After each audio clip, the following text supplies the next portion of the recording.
Long before the world learned to send messages through wires and signals, long before distant voices could travel across continents. There was a quiet young man who simply loved to draw. His name was Samuel Morse, and before he ever imagined shaping global communication, he lived a gentle life guided by curiosity, patience, and the steady rhythm of a paintbrush. In the early 1800s, the world moved slowly. Messages traveled by ship, by horse, or by foot, taking days, sometimes weeks, to reach the people who needed them. It was a time when distance felt heavy and silence stretched across oceans and cities with a kind of stillness that shaped everyday life. Yet, in this slow-moving world, Morse found comfort in observation. He watched light fall across landscapes, studied the way faces captured emotion, and spent long hours lost in the quiet practice of painting. He never rushed. He never pushed. He believed that meaning emerged gently through patient strokes, thoughtful pauses, and a willingness to see the world more deeply than most people took the time to notice.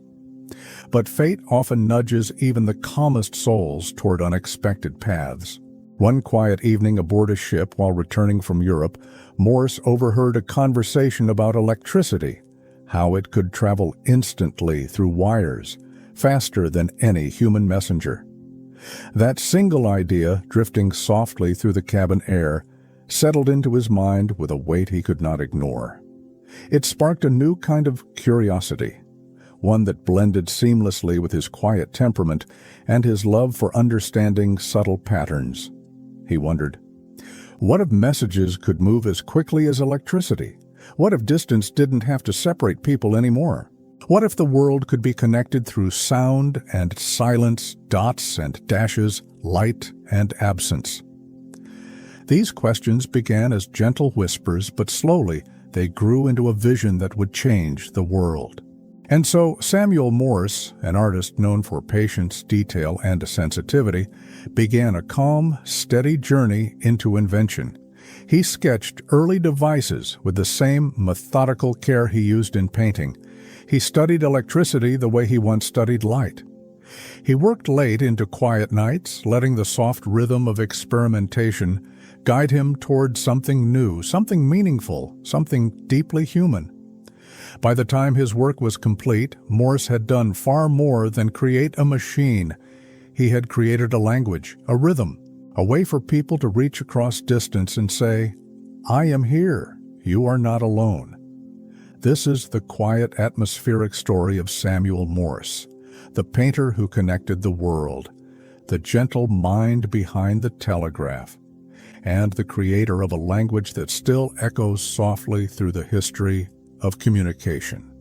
Let us begin. Samuel Morse's childhood unfolded in a world shaped by quiet discipline and gentle curiosity, surrounded by books, conversation, and the steady rhythm of early American life. His father, a calm and thoughtful minister, encouraged reflection and moral clarity, while his mother nurtured creativity with a warmth that softened the edges of strict academic expectations. Growing up in this balanced environment, Samuel learned to observe the world with patience, noticing the subtle patterns in nature and the quiet expressions on people's faces. These early habits became the foundation of a mind inclined toward both art and contemplation. From a young age, Morse showed a natural talent for drawing, often spending long afternoons sketching small scenes that captured the gentle essence of everyday life. He felt a peaceful satisfaction in translating the world onto paper, finding in each stroke a sense of calm understanding.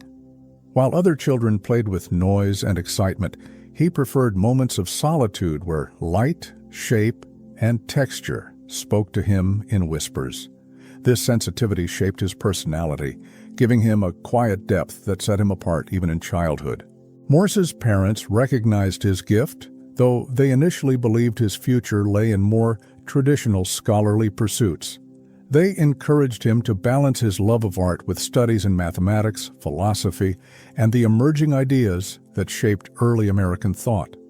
Samuel approached each subject with the same patient curiosity that guided his drawings, discovering connections between logic, beauty, and the subtle structures that governed the world.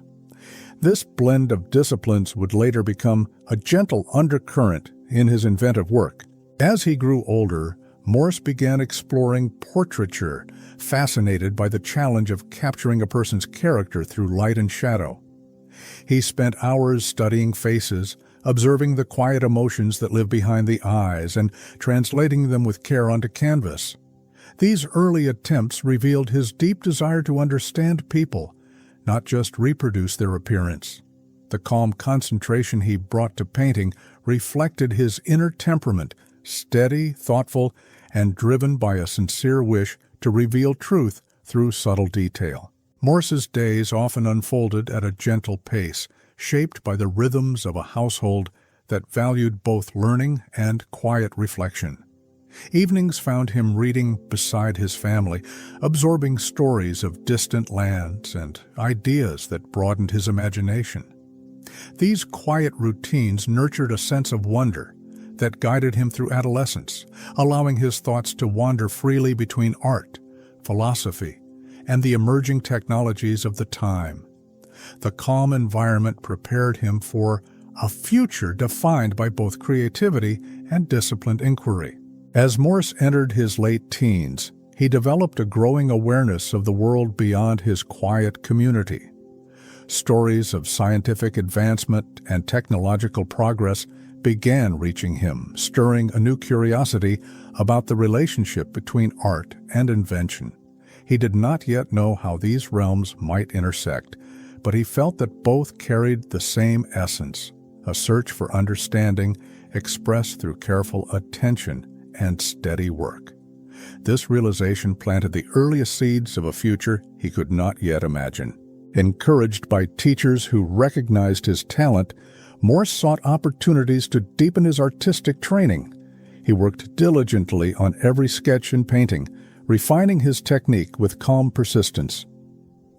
His focus remained unwavering, driven not by ambition, but by the quiet pleasure of improvement. As his skills sharpened, friends and mentors urged him to pursue formal study, believing that his gentle dedication would flourish under the guidance of master painters. Morse listened with thoughtful consideration, sensing that a wider world of art awaited him. An opportunity soon arrived that would shape the next chapter of his life, the chance to travel to Europe and study painting under experienced instructors.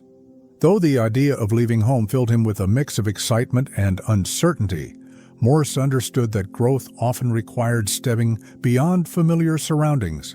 He approached the decision with characteristic calm, discussing it with his family and contemplating how such a journey might expand his understanding of both art and himself. Ultimately, he felt a quiet conviction that he was ready.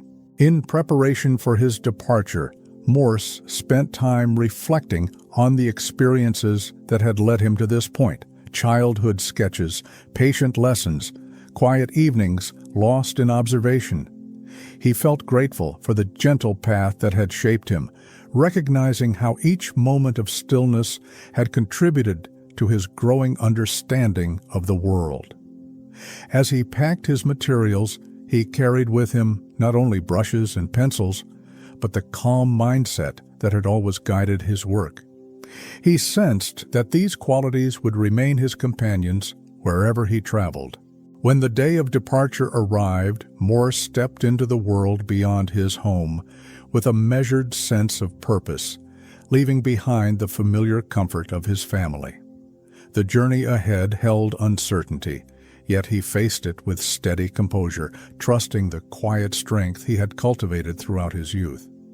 As he boarded the ship that would carry him across the ocean, he felt the soft pull of adventure mingling with the peaceful certainty that he was following the path meant for him. The gentle rhythm of the waves accompanied him into a new chapter. And so Samuel Morse began his first great journey, not yet as an inventor, but as a young artist shaped by patience, observation, and a calm curiosity about the world. What awaited him overseas would gradually expand his understanding of creativity and connection, guiding him toward discoveries that would one day transform how humanity communicates. But for now, the horizon held only possibilities, and the quiet mind that would invent Morse code was still led by the brush, the canvas, and the soft, patient pursuit of beauty.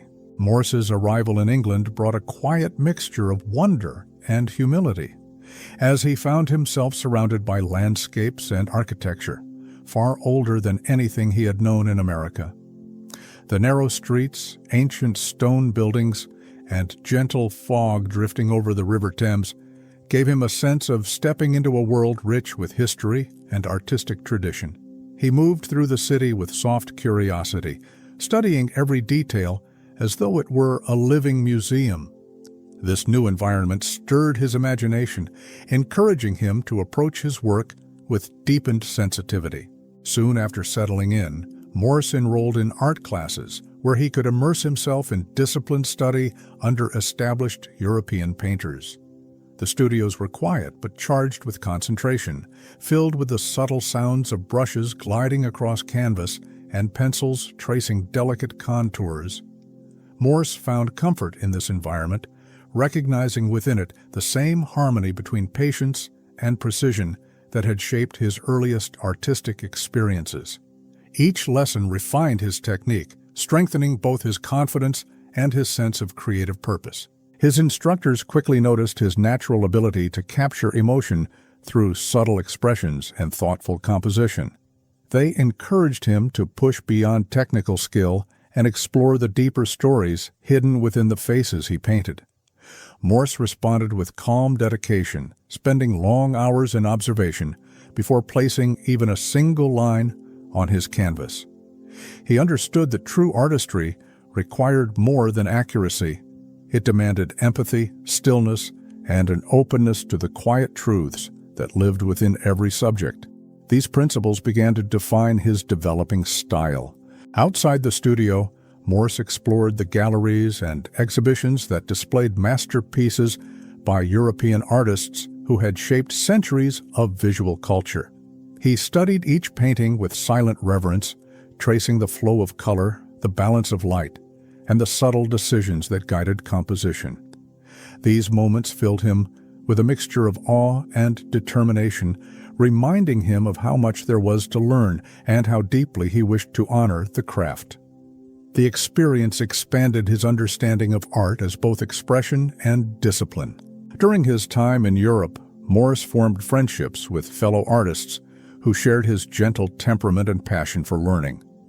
Their conversations unfolded late into the evening, covering topics such as technique, philosophy, and the quiet emotional weight carried by great works of art.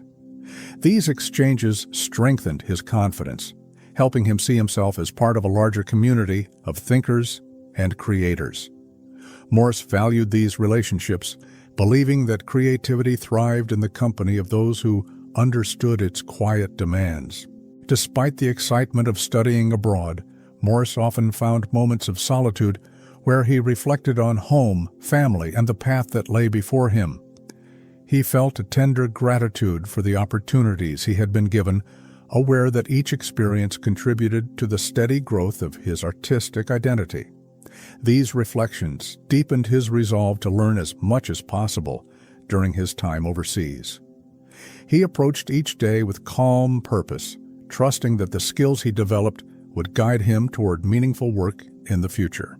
As his studies progressed, Morse began receiving recognition for his portraits, which captured both likeness and emotional depth with gentle clarity.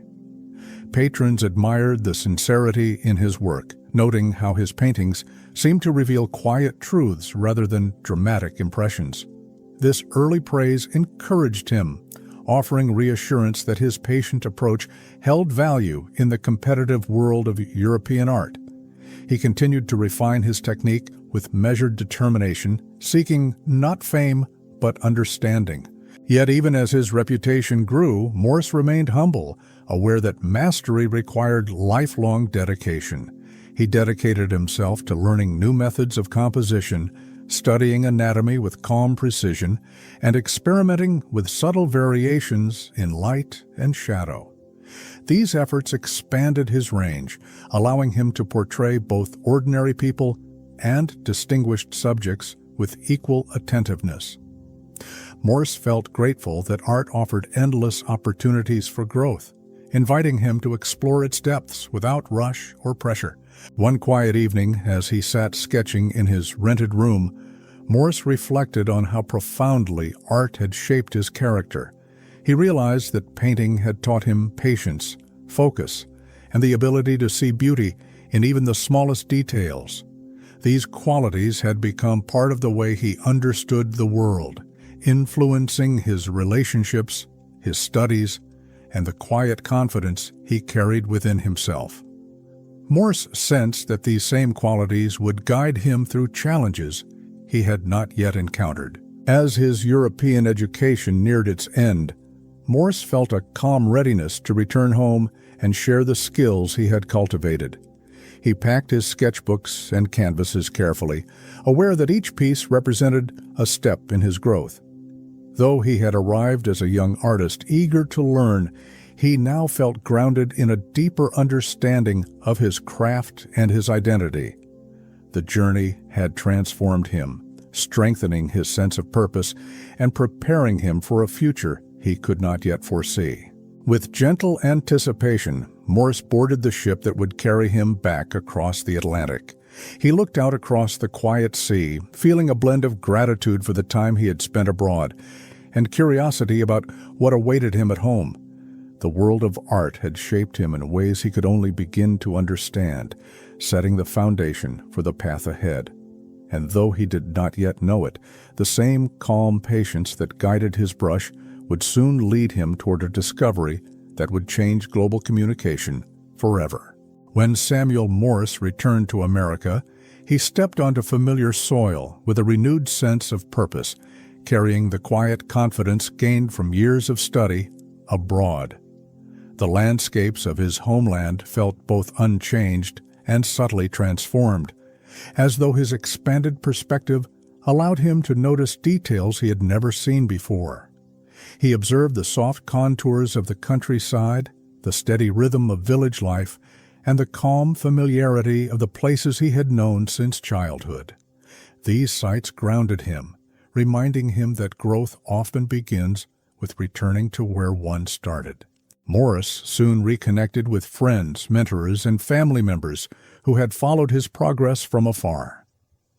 Their warm admiration encouraged him, offering reassurance that his time in Europe had deepened both his skill and character. Many eagerly anticipated the works he would create, believing that his refined technique would bring new life to American portraiture. Morse accepted their enthusiasm with quiet humility, aware that mastery remained a lifelong pursuit rather than a destination reached through accolades alone. With gentle determination, he established a studio and immersed himself in painting, applying the lessons he had absorbed from Europe. His portraits revealed calm sensitivity, capturing subtle expressions that conveyed more than words ever could. Clients appreciated the sincerity of his work, noting how his brush seemed to uncover quiet stories beneath each subject's demeanor. Morse approached each piece with deliberate care, spending long hours contemplating composition before committing to paint. This thoughtful approach allowed him to grow steadily without abandoning the patience that defined him. As his reputation expanded, Morse traveled between cities to fulfill commissions, observing the diversity of American life along the way. He encountered bustling urban centers, quiet coastal towns, and rural communities shaped by simple routines and steady work. These experiences widened his understanding of the people he painted, giving him insight into their aspirations, worries, and quiet hopes. Morse felt deeply connected to these individuals, believing that portraiture offered a window into the shared human experience that united strangers across distance. During his travels, Morse also noticed how slowly information moved between distant regions. Families waited days or weeks for letters from loved ones. Business decisions stalled without timely updates, and entire communities remained in uncertainty while news traveled at the pace of horse and ship. Though these delays had always been part of American life, Morse now viewed them with fresh awareness. Europe had shown him glimpses of scientific discussions about electricity, and he wondered, quietly, distantly, whether some hidden potential lay within those emerging ideas. Despite these growing curiosities, Morse remained focused on his artistic career, pouring himself into canvases that reflected both technical skill and emotional depth. His work carried a sense of calm honesty, revealing the dignity found in ordinary lives. People trusted him to portray them with fairness and sensitivity, and Morse felt honored by their confidence. Painting offered him a sense of purpose and stillness, grounding him in a world that often felt uncertain and complex. One of the most transformative opportunities of this period came when Morse was invited to create a series of large canvases that depicted important historical themes. These ambitious works required long hours of disciplined planning, study, and reflection. Morse embraced the challenge with steady commitment, weaving together artistic composition with the deeper meaning of the events he portrayed. These projects strengthened his technical abilities while expanding his understanding of narrative, symbolism, and the emotional weight carried by moments of history. As Morse's artistic responsibilities grew, he also began teaching, hoping to pass on the quiet principles that had guided his own development. His students admired his calm demeanor, noting how his gentle explanations helped them see beyond technique into the heart of artistic expression. Morse encouraged them to observe the world slowly, to trust their instincts, and to allow patience to shape their work. Through these lessons, he cultivated an atmosphere of quiet respect for both craft and creativity. Yet, even in the midst of artistic success, Morse occasionally felt a subtle restlessness he could not fully explain. He sensed that a larger purpose awaited him, something that would connect his artistic discipline with the emerging scientific ideas that captured his imagination. Though he could not yet articulate this feeling, he allowed it to settle quietly within him, knowing that clarity often emerged through stillness rather than force. This quiet intuition marked the earliest shift toward his future as an inventor. His life during this period unfolded with a balance of travel, teaching, painting, and reflection. Morse carried sketchbooks wherever he went, capturing fleeting scenes that sparked inspiration or revealed something new about human nature. He valued these simple practices, believing that observation was a gift that deepened with use. As he moved from place to place, he remained open to the gentle unfolding of possibility, trusting that each moment carried meaning even when its purpose remained hidden. And while Morse could not yet predict how dramatically his life would change, the seeds of invention were quietly taking root. The discipline he learned through art, the sensitivity he developed through portraiture, and the reflections born from long, quiet journeys all were forming the foundation for a discovery that would reshape communication around the world. For now, he continued his path as an artist, unaware that his calm patience was guiding him toward the early edge of a revolution. As Morse continued building his career as an artist, he found himself traveling often between cities for commissions, exhibitions, and teaching opportunities. These journeys exposed him to the gentle diversity of American life: bustling ports, quiet farmland, small academies, and growing towns shaped by the rhythm of early industry. Everywhere he went, Morse observed people with the eyes of a painter, noticing the subtle expressions and quiet emotions that revealed stories beyond the surface. These observations enriched his work, giving him a deeper sense of connection to the world he portrayed. During this period, Morse developed a growing admiration for the craftsmanship he encountered among artisans, builders, and tradespeople. He watched blacksmiths working with careful strength, carpenters shaping wood with steady hands, and sailors repairing ropes with practiced rhythm. Their calm dedication reminded him of his own process, each stroke of a brush shaped by intention, patience, and quiet focus. Morse carried these impressions back to his studio, sensing that all forms of skilled work shared the same quiet pursuit of mastery. As Morse's reputation expanded, he began receiving commissions from prominent figures who valued his ability to capture both dignity and vulnerability in a single portrait. These projects brought financial stability and artistic fulfillment, yet Morse approached each new opportunity with the same humility he had carried since youth. He saw his subjects not as symbols of prestige, but as human beings with quiet inner worlds waiting to be understood. This perspective gave his work a sincerity that set him apart from other painters of his time. Despite the success, Morse occasionally felt the weight of long travels, tight schedules, and the financial unpredictability that came with relying entirely on art. He pushed through these challenges with calm determination, trusting the process that had guided him since childhood. When doubts surfaced, he returned to simple practices, sketching landscapes, studying light, or observing people in quiet places, to remind himself of the deeper purpose behind his craft. These moments restored his clarity, grounding him in stillness. One significant chapter of his artistic life unfolded when he accepted a position to paint in Washington, D.C., where he witnessed political debates, discussions of national identity, and the rising tensions that shaped the early republic. This experience broadened his view of the country's future, revealing both its vulnerabilities and its quiet strengths. Morse painted these influential figures carefully, seeking to capture not only their public authority, but the private worries and hopes that shaped their decisions. These portraits deepened his understanding of leadership and responsibility. It was during these years that Morse also developed a growing interest in the emerging discussions surrounding electricity. Ideas he encountered in newspapers, lectures, and quiet conversations with scholars. While he did not yet pursue these concepts actively, something in them resonated with his curiosity. Electricity moved with a speed and immediacy entirely unlike the slow pace of traditional communication.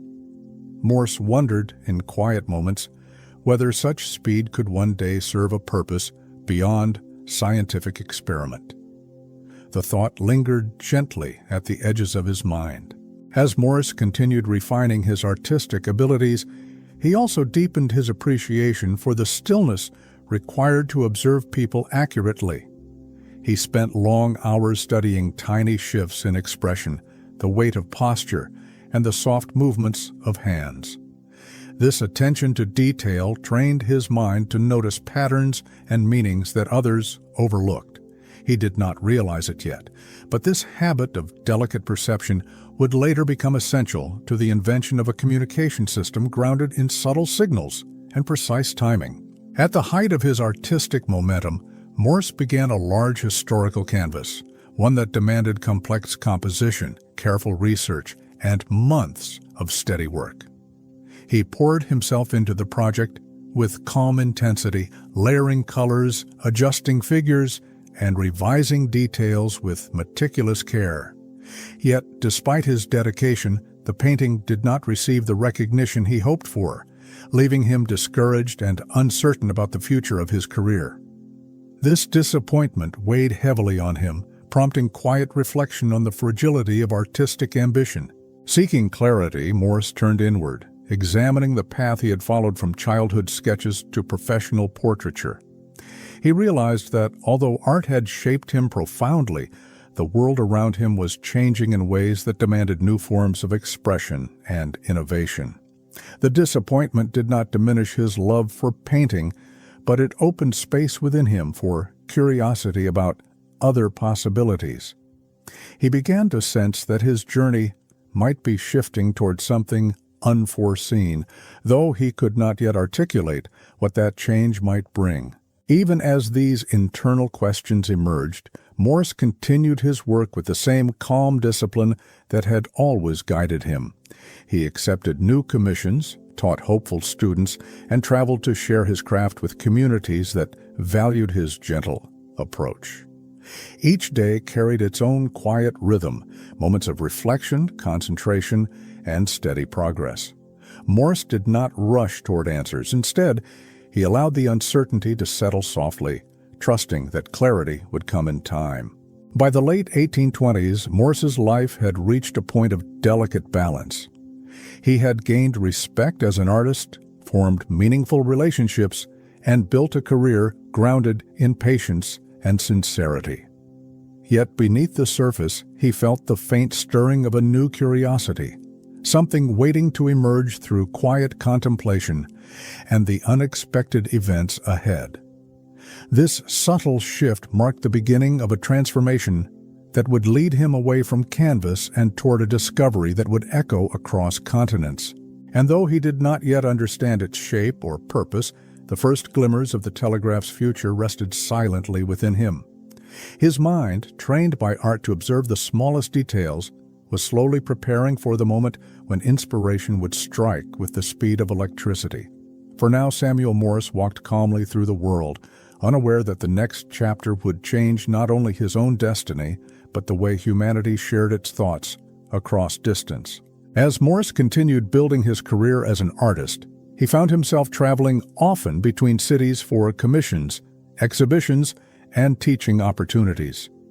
These journeys exposed him to the gentle diversity of American life: bustling ports, quiet farmland, small academies, and growing towns shaped by the rhythm of early industry.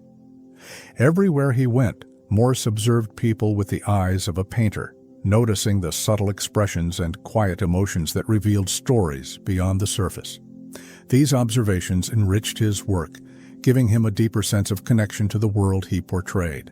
During this period, Morse developed a growing admiration for the craftsmanship he encountered among artisans, builders, and tradespeople. He watched blacksmiths working with careful strength, carpenters shaping wood with steady hands, and sailors repairing ropes with practiced rhythm. Their calm dedication reminded him of his own process, each stroke of a brush shaped by intention, patience, and quiet focus. Morse carried these impressions back to his studio, sensing that all forms of skilled work shared the same quiet pursuit of mastery. As Morse's reputation expanded, he began receiving commissions from prominent figures who valued his ability to capture both dignity and vulnerability in a single portrait. These projects brought financial stability and artistic fulfillment, yet Morse approached each new opportunity with the same humility he had carried since youth. He saw his subjects not as symbols of prestige, but as human beings with quiet inner worlds waiting to be understood. This perspective gave his work a sincerity that set him apart from other painters of his time. Despite the success, Morse occasionally felt the weight of long travels, tight schedules, and the financial unpredictability that came with relying entirely on art. He pushed through these challenges with calm determination, trusting the process that had guided him since childhood.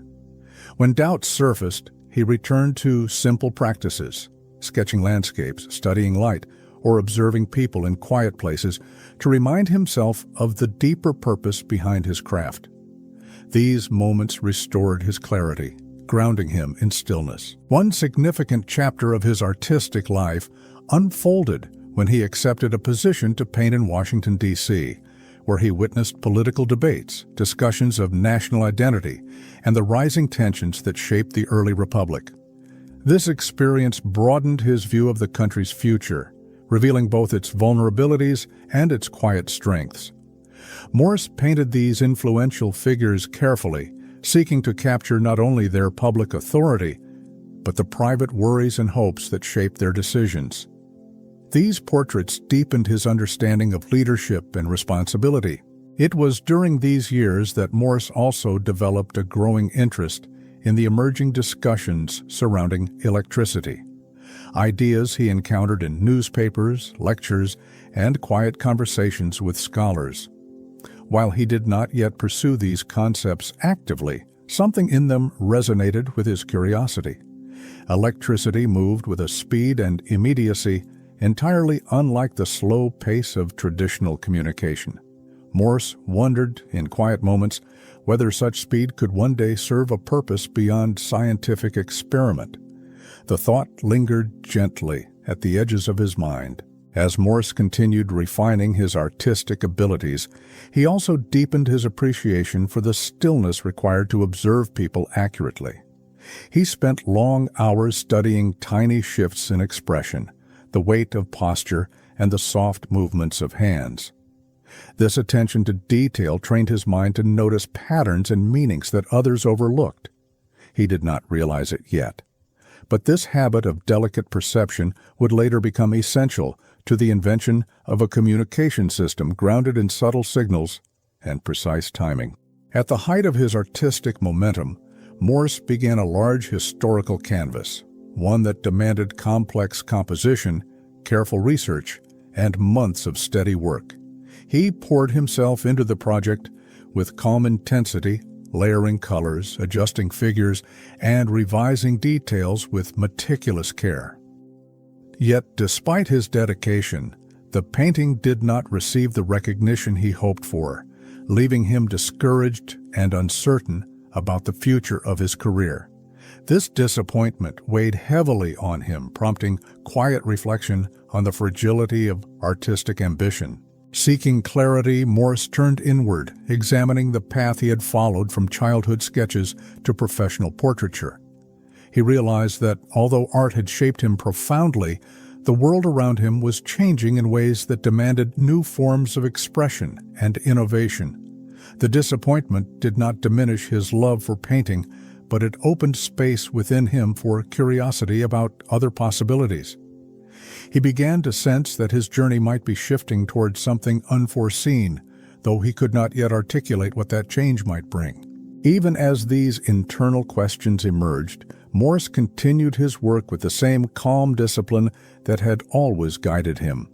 He accepted new commissions, taught hopeful students, and traveled to share his craft with communities that valued his gentle approach. Each day carried its own quiet rhythm, moments of reflection, concentration, and steady progress. Morse did not rush toward answers. Instead, he allowed the uncertainty to settle softly, trusting that clarity would come in time. By the late 1820s, Morse's life had reached a point of delicate balance. He had gained respect as an artist, formed meaningful relationships, and built a career grounded in patience and sincerity. Yet beneath the surface, he felt the faint stirring of a new curiosity, something waiting to emerge through quiet contemplation and the unexpected events ahead. This subtle shift marked the beginning of a transformation that would lead him away from canvas and toward a discovery that would echo across continents. And though he did not yet understand its shape or purpose, the first glimmers of the telegraph's future rested silently within him. His mind, trained by art to observe the smallest details, was slowly preparing for the moment when inspiration would strike with the speed of electricity. For now, Samuel Morse walked calmly through the world, unaware that the next chapter would change not only his own destiny, but the way humanity shared its thoughts across distance. Samuel Morse's life took a gentle but significant turn when he accepted a teaching position at the newly founded National Academy of Design in New York. The academy offered him not only steady work, but a calm space to guide young artists who shared his dedication to patient observation. Morse approached teaching with the same quiet sincerity he brought to his painting, encouraging students to look beyond appearances and discover the subtle truths that shaped expression, light, and form. These interactions deepened his love for the craft, reminding him of the timeless bond between mentor and apprentice. His days settled into a peaceful rhythm of lectures, demonstrations, and long hours spent offering thoughtful guidance to students who admired his composed temperament. The Academy's atmosphere buzzed softly with creativity, yet Morse maintained a steady calm that grounded the room. Students appreciated his gentle critiques, delivered with a mixture of honesty and encouragement that helped them grow without fear. Through teaching, Morse rediscovered the simple joy of watching others develop their artistic voice, seeing in them echoes of his own early journey. During this period, Morse began exploring grand themes in his artwork, driven by a vision to create pieces that reflected the nation's complex identity. He believed that art could preserve the spirit of history and offer future generations a window into the quieter truths behind major events. This ambition led him to pursue ambitious canvases that demanded not only skill, but deep emotional investment. Though the work was demanding, Morse approached it with calm persistence, layering each scene with intention and quiet reverence. One of his most challenging projects involved a large historical painting that required months of careful research and countless preparatory sketches. Morse immersed himself fully in the work, studying faces, clothing, and the subtle emotional dynamics of the scene. He approached each detail slowly, trusting that consistency would bring clarity over time. Though the painting consumed his energy, he found comfort in the disciplined process, believing that great art emerged not from haste, but from patient devotion. Yet this period of artistic intensity carried its own challenges, as financial pressures and competition in the art world occasionally weighed on Morse's spirit. Despite these difficulties, he maintained a steady belief in the power of quiet effort, reminding himself that every meaningful journey demanded persistence. He relied on his inner calm, allowing it to guide him through moments of uncertainty. This resilience kept him grounded, even when recognition arrived slowly or expectations felt heavy. Travel continued to play an important role in Morse's artistic life, offering inspiration and perspective that fueled his creative work. He visited small towns, coastal harbors, and growing cities, sketching scenes that capture the quiet resilience of American life. These journeys reminded him that beauty existed in simplicity, in the curve of a shoreline, the soft glow of lanterns at dusk, or the gentle posture of a worker resting after a long day. Each sketch reflected his growing appreciation for the quiet patterns of everyday existence. It was during one of these extended trips that Morse encountered a moment that would change the direction of his life, a shift so subtle at first, yet so profound in its eventual impact that he could not fully comprehend its significance. While returning from a journey, he began a conversation with fellow travelers about the recent scientific experiments involving electricity. They spoke of signals traveling instantly through wires, far faster than any messenger or ship. These ideas settled quietly into Morse's mind, stirring a curiosity he had not expected. For the first time, Morse wondered whether information, thoughts, messages, expressions of human intention could be carried through invisible forces that moved faster than the wind. The idea fascinated him, though he did not yet know how to shape it into something practical. His artistic mind approached the concept through imagery, imagining lines, signals, and patterns that communicated meaning through rhythm. This early spark did not disrupt his artistic path, but it lingered gently, waiting for the moment when it would blossom into clarity. Morse continued teaching and painting, yet the idea of communication through electricity remained quietly alive in the back of his mind. He felt drawn to the mystery of invisible motion, sensing that some hidden potential lay within the phenomenon. Still, he did not force the thought. He allowed it to rest, trusting that inspiration often arrived slowly, like a soft dawn spreading across the horizon.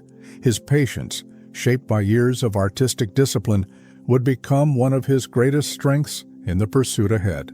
As he returned to his routine at the academy, Morse found himself increasingly aware of the limitations of communication in his era. Letters took days or weeks to arrive, and urgent news often reached people too late to influence their decisions. Morse felt a quiet frustration on behalf of families, travelers, and communities separated by distance. This awareness gave the idea of electrical communication a more personal meaning, hinting at a purpose that extended beyond scientific curiosity. He sensed that connection, real human connection, was at the heart of the problem. While he did not yet realize it, the combination of artistic sensitivity and growing scientific curiosity was preparing Morse for the greatest transformation of his life. His mind, trained to observe the smallest details, was beginning to see patterns in the world that others overlooked. His heart, shaped by empathy and patience, recognized the human need for faster communication. These hidden forces slowly converged, guiding him toward a future defined not by paint and canvas, but by signals and wires. For now, Samuel Morse continued living the life of a dedicated teacher and painter, unaware that his path was gently shifting beneath him. What began as a simple curiosity would soon grow into a vision that would redefine global communication. But in this moment, he moved calmly through his days, unaware that the next chapter would bring him face to face with a discovery that would change the world. As the weeks passed, Morse found himself revisiting the conversation about electricity more frequently, turning it over in his mind with the same quiet attention he once reserved for difficult paintings. The idea that messages could move instantly, faster than any ship writer or written letter, captured his imagination with a gentle but persistent pull. He did not yet understand the underlying science, yet he sensed that something profound rested within the concept. Each time the thought returned, it lingered a little longer, settling into his awareness like a soft shadow. During long evenings in his studio, Morse sometimes paused in his work, gazing at the tools arranged neatly on his table. Brushes, pencils, and pigments, all tangible, familiar, and rooted in centuries of artistic tradition, seemed suddenly contrasted against the invisible world of electrical forces he was beginning to contemplate. He wondered how something unseen could carry meaning, how silent impulses might become a language. These questions stirred quietly in him, neither urgent nor disruptive, but steady enough to draw him toward further reflection. Despite these growing curiosities, Morse remained deeply committed to his art, continuing to produce portraits that revealed his sensitivity toward emotion and detail. Clients valued his ability to capture the essence of a person with calm precision, trusting him to approach their likeness with respect and sincerity. Yet even as he painted, he found himself thinking about communication in new ways, how expression moved through gesture, through tone, through the delicate arrangement of features. These thoughts subtly bridged his artistic training with the possibilities of signal and form. Teaching at the academy offered Morse a peaceful structure that allowed his mind space to wander gently toward new ideas. Between lessons, he read articles on scientific discoveries, lingering on passages that described the mysterious speed of electrical currents. He found himself sketching not only figures and landscapes, but small diagrams of wires, signals, and imagined devices that might one day carry messages.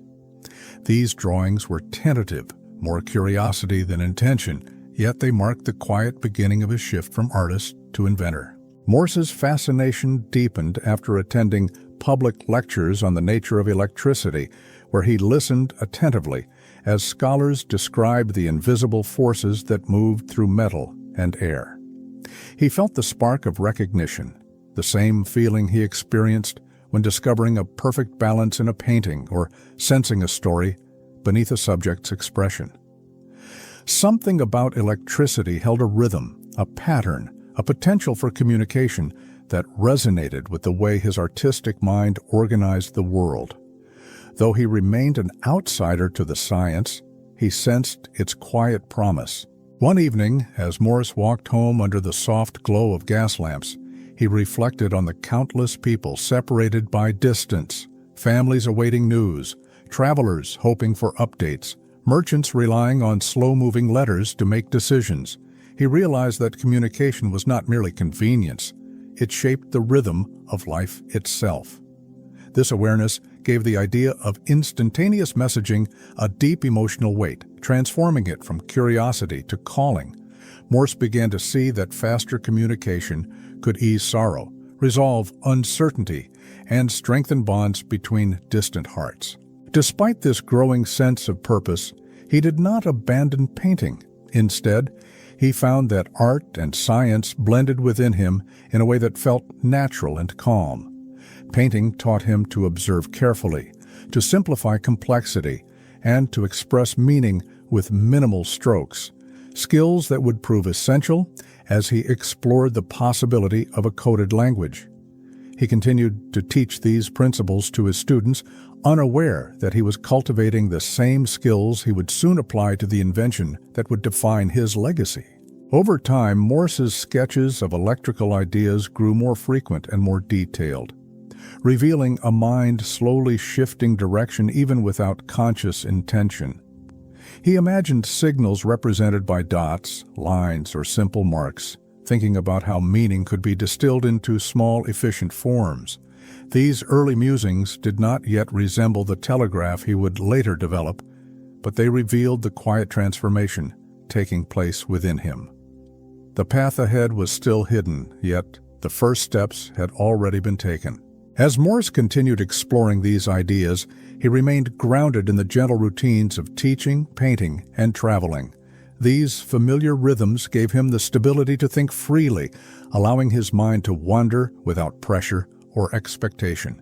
He trusted the natural unfolding of his thoughts, believing that insight often grew slowly, like a landscape revealed through soft morning light. This patience would become one of his greatest strengths as his interest in electrical communication deepened. By the end of this period, Morse had not yet begun constructing any device, nor had he fully committed himself to scientific invention.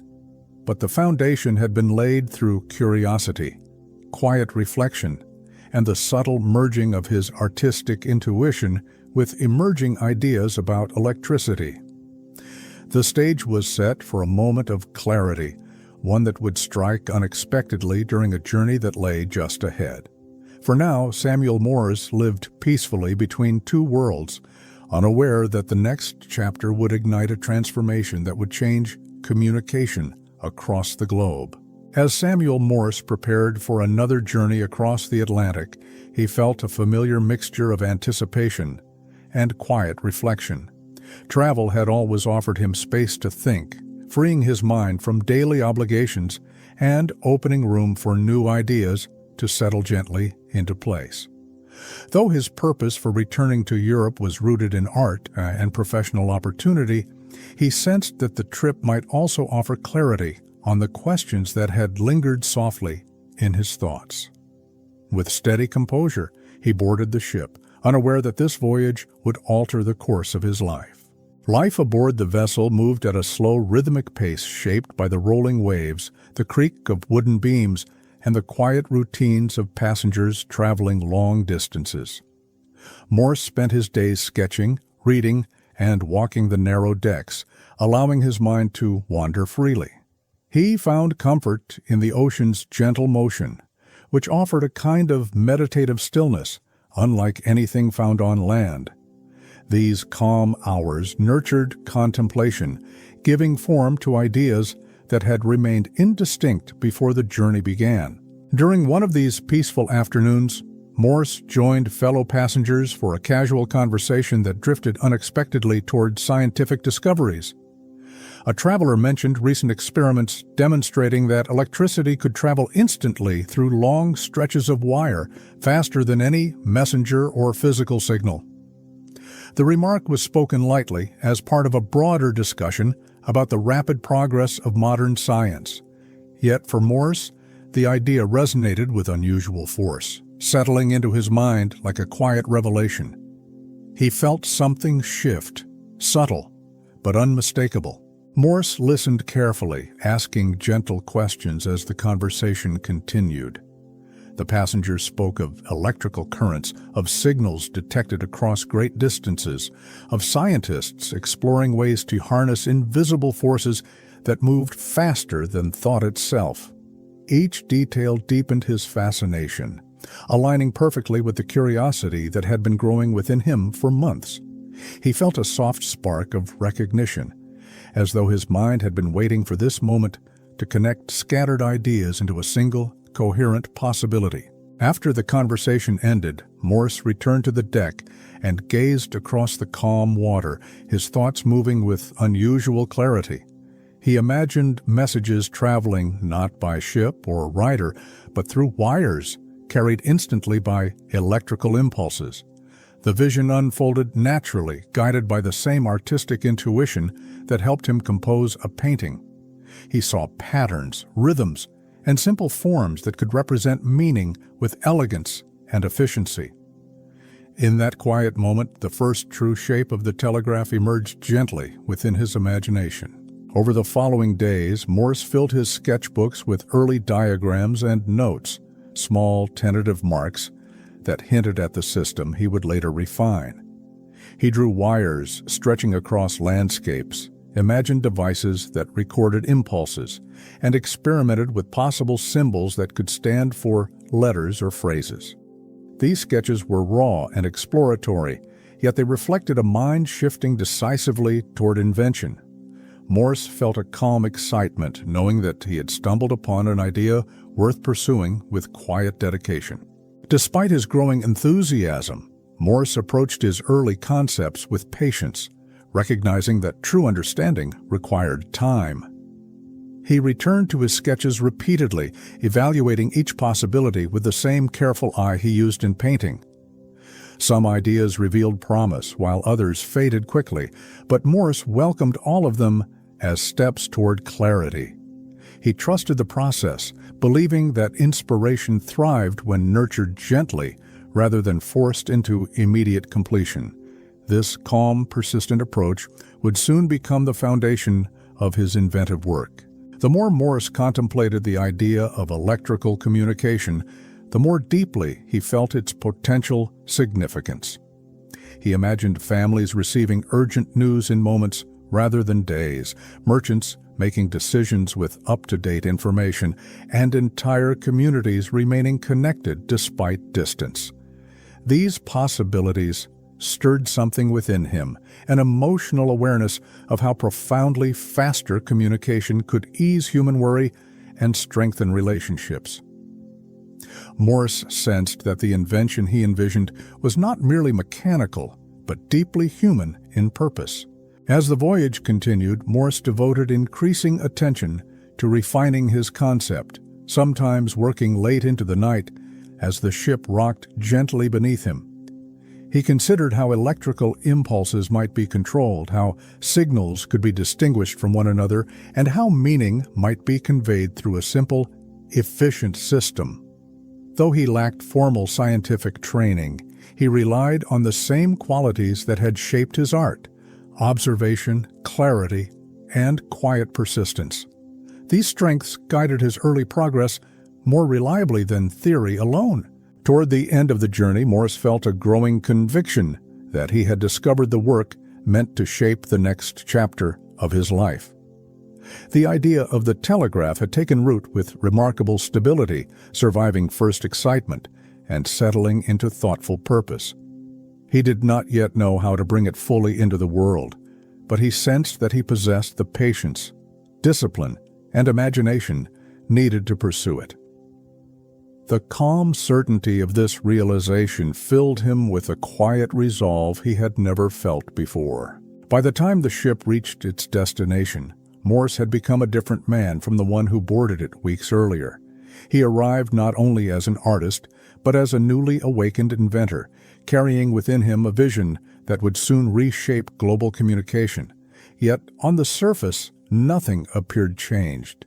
He simply stepped onto the shore with steady steps, his sketchbook tucked safely under his arm, his expression calm and composed. Inside him, however, a profound transformation had begun, one that would carry him into the heart of a groundbreaking discovery. As Morse stepped into Europe once more, the familiar atmosphere of its cities greeted him with a blend of nostalgia and quiet opportunity. Yet even as he resumed his artistic work, the idea born aboard the ship continued to occupy a corner of his mind with gentle persistence. He carried the sketchbook filled with early diagrams everywhere he traveled, occasionally pausing to examine the marks he had made during the voyage. Each glance stirred a sense of possibility, reminding him that something new was unfolding within him. Morse returned to his painting commissions with calm discipline, fulfilling obligations that required careful attention and steady focus. But even as he held a brush, his thoughts occasionally drifted toward the invisible force that could carry messages across distance. He began noticing patterns in everyday life that mirrored the rhythm of his imagined system, simple repetitions, pauses, and contrasts that conveyed meaning. These subtle parallels deepened his conviction that communication could be distilled into a clear, elegant language defined by timing and form. During quiet evenings in his rented room, Morse experimented with more refined sketches, attempting to imagine mechanical arrangements capable of controlling electrical impulses. He considered levers, springs, and marking devices that could produce consistent signals across long lengths of wire. These early concepts were crude, yet each one brought him closer to understanding the problem in practical terms. The work filled him with calm anticipation, the kind that arises when a vision begins to gain shape through quiet exploration. Morse found himself increasingly drawn to discussions of science during his time in Europe, attending lectures whenever possible, and asking thoughtful questions of scholars he encountered. Though he remained an outsider to formal scientific circles, his artistic mind allowed him to see possibilities that others overlooked. He viewed electricity not as a mysterious force, but as a potential messenger, a medium capable of carrying meaning with precision and grace. This perspective nurtured a growing belief that his idea was not only possible, but inevitable with the right care. As his interest in invention deepened, Morse faced moments of uncertainty, wondering whether he possessed the knowledge needed to pursue such an ambitious project. He reminded himself that all mastery began with curiosity and steady effort, principles he had lived by in art for decades. Instead of seeing his lack of scientific training as a barrier, he approached it as an opportunity to learn with patience. Each day he committed himself to quiet study, absorbing whatever insights he could gather from books, discussions, and personal reflection.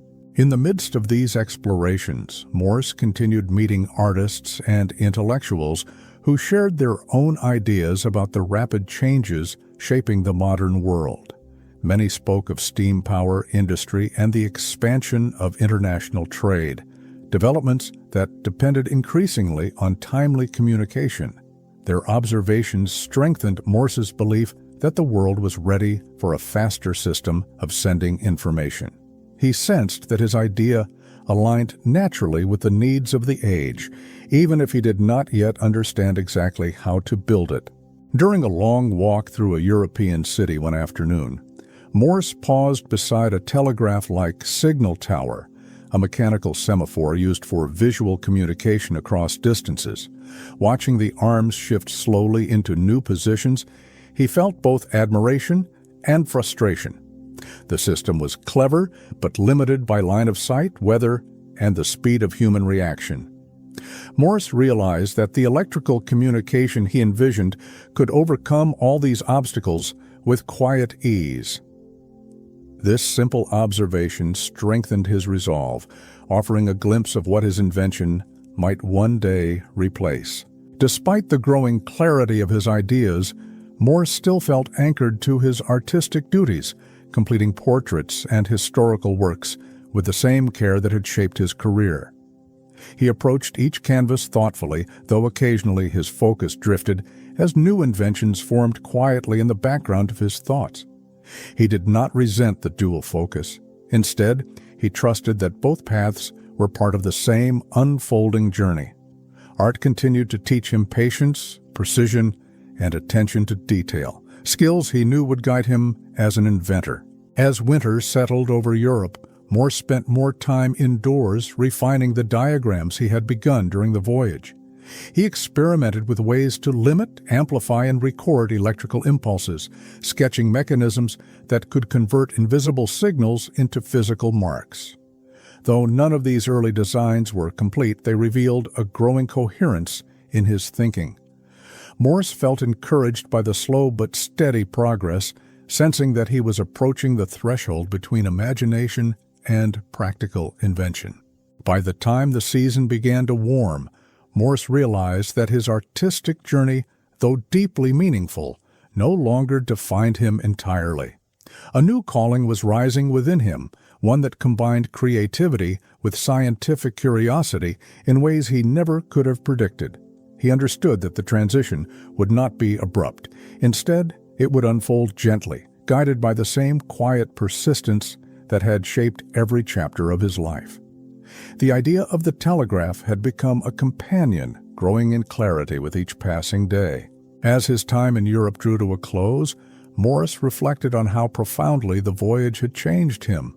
He had come seeking artistic growth, yet he was returning with a vision far greater in scope, a vision that could connect people across continents and transform the way the world shared information. The realization filled him with calm purpose, not excitement, as though he were simply stepping into the work he had always been meant to do. The sea journey home awaited him, and with it, the next stage of his quiet transformation. And so, with steady steps and a clear mind, Samuel Morse prepared to return to America once more. He carried with him his brushes, his canvases, and the peaceful discipline of an artist, but also the first true blueprint of an idea that would soon reshape global communication. Ahead lay years of experimentation, refinement, and unwavering patience. Yet as he looked toward the horizon, Morse felt ready, guided by a sense of purpose that was gentle, calm, and deeply rooted in the quiet moments that had shaped his life. Upon returning to America, Morse stepped onto familiar ground with a newfound sense of direction quietly forming within him. He carried with him not only canvases and sketches, but the early seeds of an idea that had taken shape across the ocean. Though he resumed his artistic duties with steady commitment, he sensed that his life had entered a subtle transition. The world he returned to felt both familiar and gently transformed, as though waiting patiently for the next chapter of his journey to unfold. Morse soon reopened his studio, arranging his brushes and pigments with the calm precision that structured his work. Yet even as he prepared new canvases, his thoughts often drifted toward the electrical diagrams he had drawn during his travels.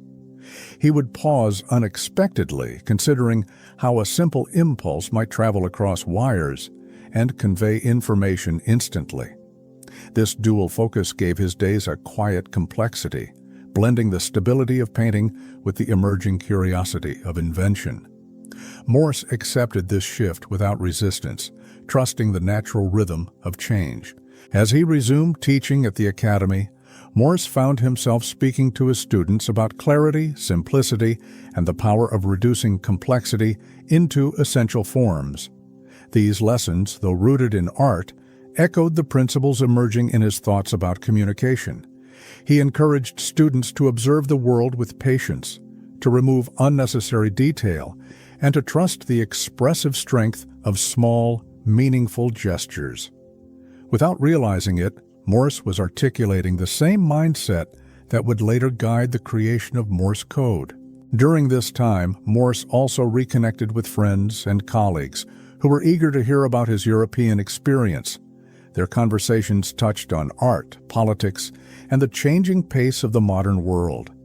When scientific developments surfaced in discussion, Morse listened with heightened curiosity, gently steering conversations toward electricity and its mysterious potential.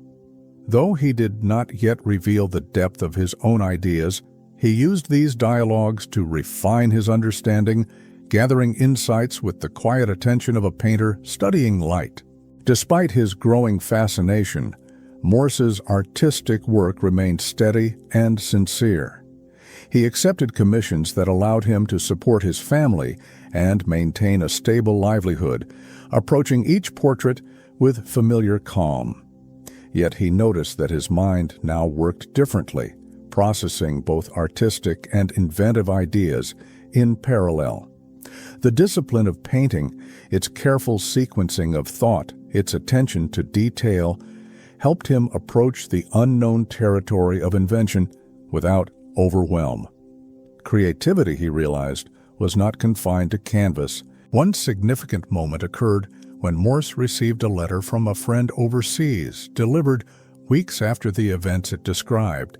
He held the paper in his hands, imagining how differently life might unfold if such information could travel instantly. The delay felt heavy, almost unnecessary, and reinforced his belief that the world was waiting for a new form of communication. This simple experience deepened his motivation, turning curiosity into quiet determination. He began devoting more time to contemplating how such a system might function. Morse worked late into the evenings, spreading his sketches across the table as he studied the small details of mechanical interaction. He experimented mentally with ways to control electrical impulses, imagining switches, magnets, and marking devices that could translate invisible forces into readable information. Though he lacked the scientific vocabulary to describe every concept, he trusted his intuition and allowed each idea to unfold gradually. This slow, thoughtful exploration mirrored the early stages of every painting he had ever created. As he delved deeper, Morse recognized that he would need help understanding the technical aspects of electricity. Instead of feeling discouraged, he approached this realization with calm openness, knowing that collaboration would be essential. He began seeking opportunities to meet scientists, electricians, and anyone with practical experience in handling electrical equipment. These interactions enriched his understanding and revealed the possibilities and limitations of the tools available. Morse listened attentively, absorbing knowledge with the quiet discipline of a lifelong student. During one visit to a workshop, Morse watched a demonstration of an electrical experiment and felt a quiet surge of inspiration. The rapid pulse of electricity, the sharp movement of metal, and the delicate balance of forces all resonated deeply with his imagination. He saw not just scientific principles, but fragments of a future device capable of translating such impulses into messages. This moment strengthened his resolve, confirming that the idea he carried was both possible and necessary. He left the workshop with renewed clarity. Yet, even with growing confidence, Morse proceeded cautiously, understanding that meaningful invention required patience. He continued refining his diagrams, adjusting mechanisms, and simplifying concepts to their most essential forms. He sought to create a system that was efficient, reliable, and accessible, a communication method that could be understood even by those without technical training. This pursuit reflected his artistic philosophy, which valued clarity over complexity and expression over embellishment. Morse believed that elegance lay in simplicity. As the months passed, Morse found himself living between two worlds, one rooted in the familiar rhythms of art, the other reaching into the new realm of electrical communication. He moved between these worlds with calm fluidity, allowing each to inform the other without conflict. Painting offered him grounding, while invention stirred his curiosity. This balance gave him strength, preventing him from becoming overwhelmed by the uncertainty of his new pursuit. Morse trusted that both paths served a purpose in shaping the future awaiting him, and though he had not yet constructed a working device, the vision of a true telegraph was growing clear within him. He sensed that the coming years would be defined by experimentation, discovery, and the careful bridging of art with science. But for the moment, he embraced the stillness of preparation, allowing each idea to settle naturally before he pursued it further. In this gentle, deliberate manner, Samuel Morse stepped quietly into the early stages of a revolution that would soon transform the world. As Morse's interest in electrical communication deepened, he began restructuring his days to make space for quiet study and reflection. Mornings still belonged to painting, where the familiar rhythm of brush and canvas grounded him in calm routine. But afternoons grew increasingly devoted to diagrams, scientific reading, and gentle experimentation with whatever materials he could acquire. This balance allowed him to move steadily forward without overwhelming himself, letting curiosity lead while discipline anchored each step. Morse embraced this dual life with patient acceptance. During this phase, Morse often visited workshops where craftsmen worked with metals, wires, and mechanical components. He observed their processes closely, studying the way tools shaped material and how delicate adjustments produced precise results. These visits provided insights he could never have gained through reading alone, revealing the physical realities behind his conceptual sketches. Morse understood intuitively that invention depended not only on imagination, but on practical mastery. Each quiet observation brought him closer to understanding what was mechanically possible. He continued meeting scholars and experimenters who explored the mysteries of electricity, listening with attentive curiosity to their explanations. Though he sometimes struggled with unfamiliar terminology, he focused instead on the patterns and principles hidden beneath the words. He asked thoughtful questions, took careful notes, and allowed each new piece of knowledge to settle slowly into place. Morse's artistic training helped him visualize concepts that others described abstractly, turning complex theories into simple mental images he could work with calmly and confidently. At home, Morse experimented with small conductive materials, simple circuits, and makeshift components, anything that allowed him to test his earliest concepts. He approached each trial with quiet patience, repeating actions many times to understand subtle variations in electrical behavior. When an idea failed, he made a note and moved on without frustration, trusting that each attempt carried him closer to clarity. These humble beginnings formed the true foundation of the telegraph, built not on sudden breakthroughs, but on steady, thoughtful exploration. Morse's growing focus on invention occasionally caused him to fall behind on artistic work, yet he maintained a calm sense of responsibility toward his commitments.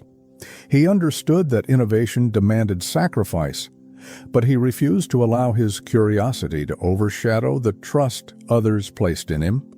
Whenever deadlines approached, he returned to painting with measured discipline, completing each portrait with the sincerity that defined his work.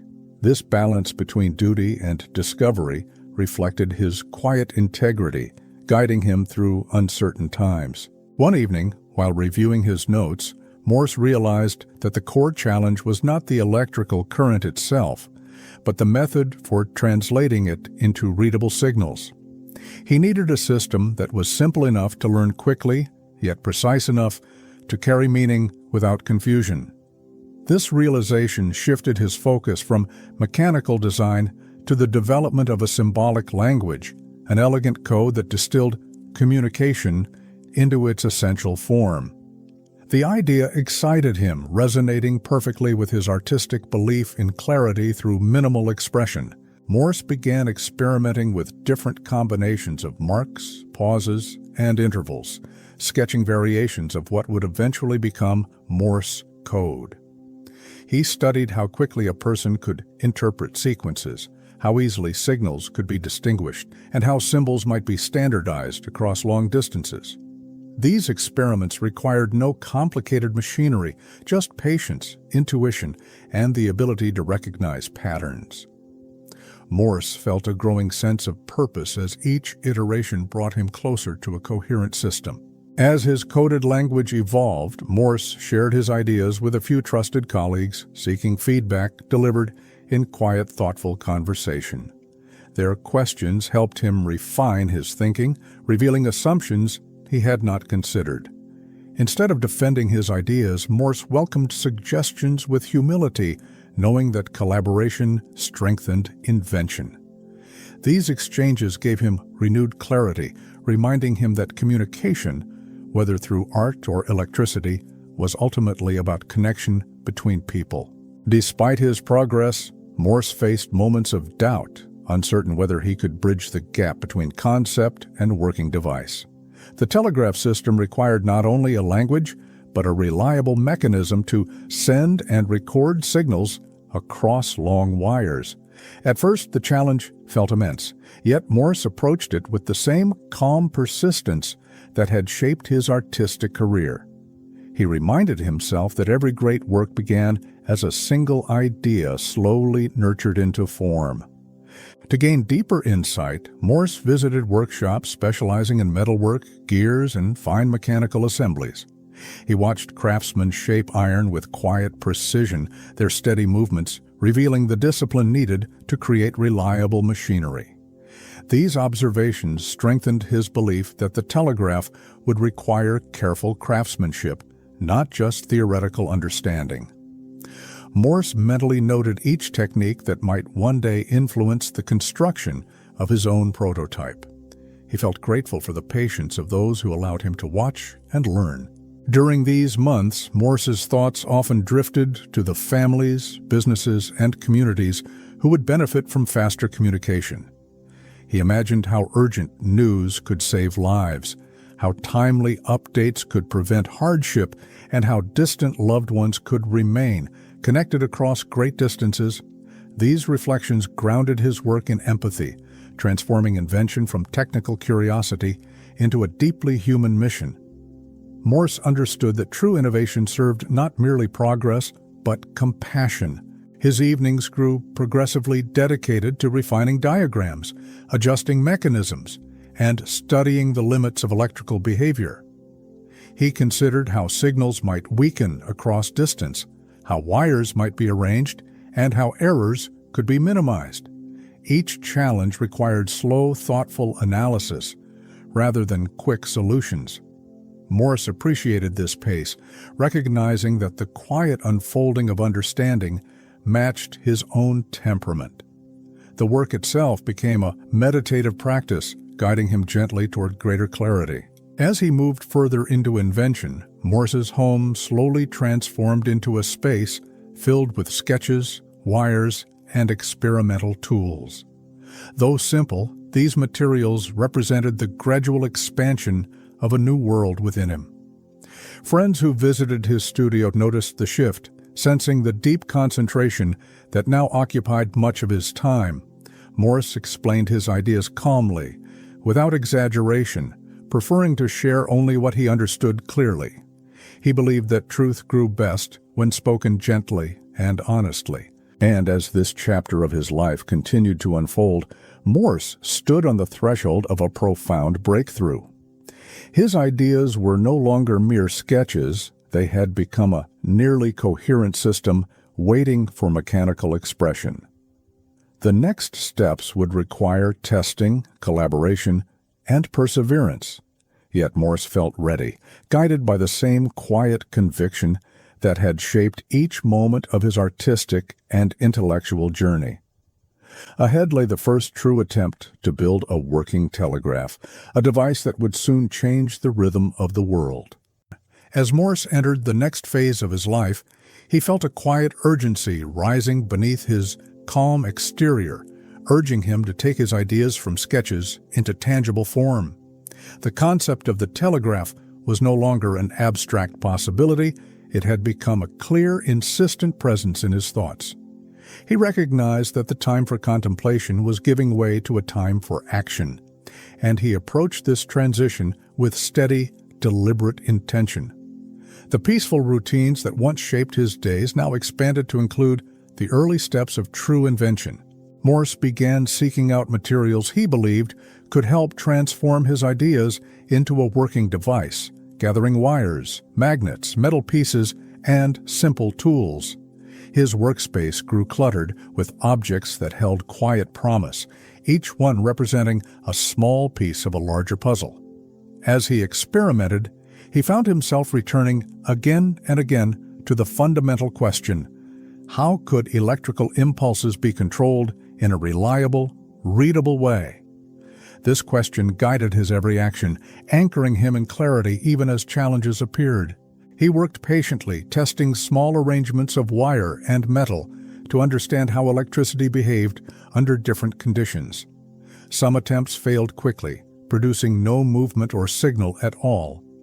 Others revealed encouraging hints of possibility, tiny twitches, faint clicks, or subtle responses that suggested the path ahead. Morse welcomed each result, good or bad, knowing that progress often emerged through the gentle accumulation of small insights. His calm persistence allowed him to remain steady even during long hours of uncertainty. To deepen his understanding, Morse reached out to craftsmen and mechanics who possessed skills he lacked. He asked questions with humility, observing their methods with the attentiveness of a student learning a new art form. These conversations taught him how materials responded to pressure, heat, and motion, knowledge essential for building a device capable of translating invisible impulses into physical marks. Morse absorbed each lesson quietly, grateful for the willingness of others to share their mastery. During these months, Morse's focus became increasingly split between his responsibilities as an artist and his growing dedication to invention. He fulfilled his painting obligations with sincerity, though he sometimes felt his mind drifting toward mechanical thoughts as he worked.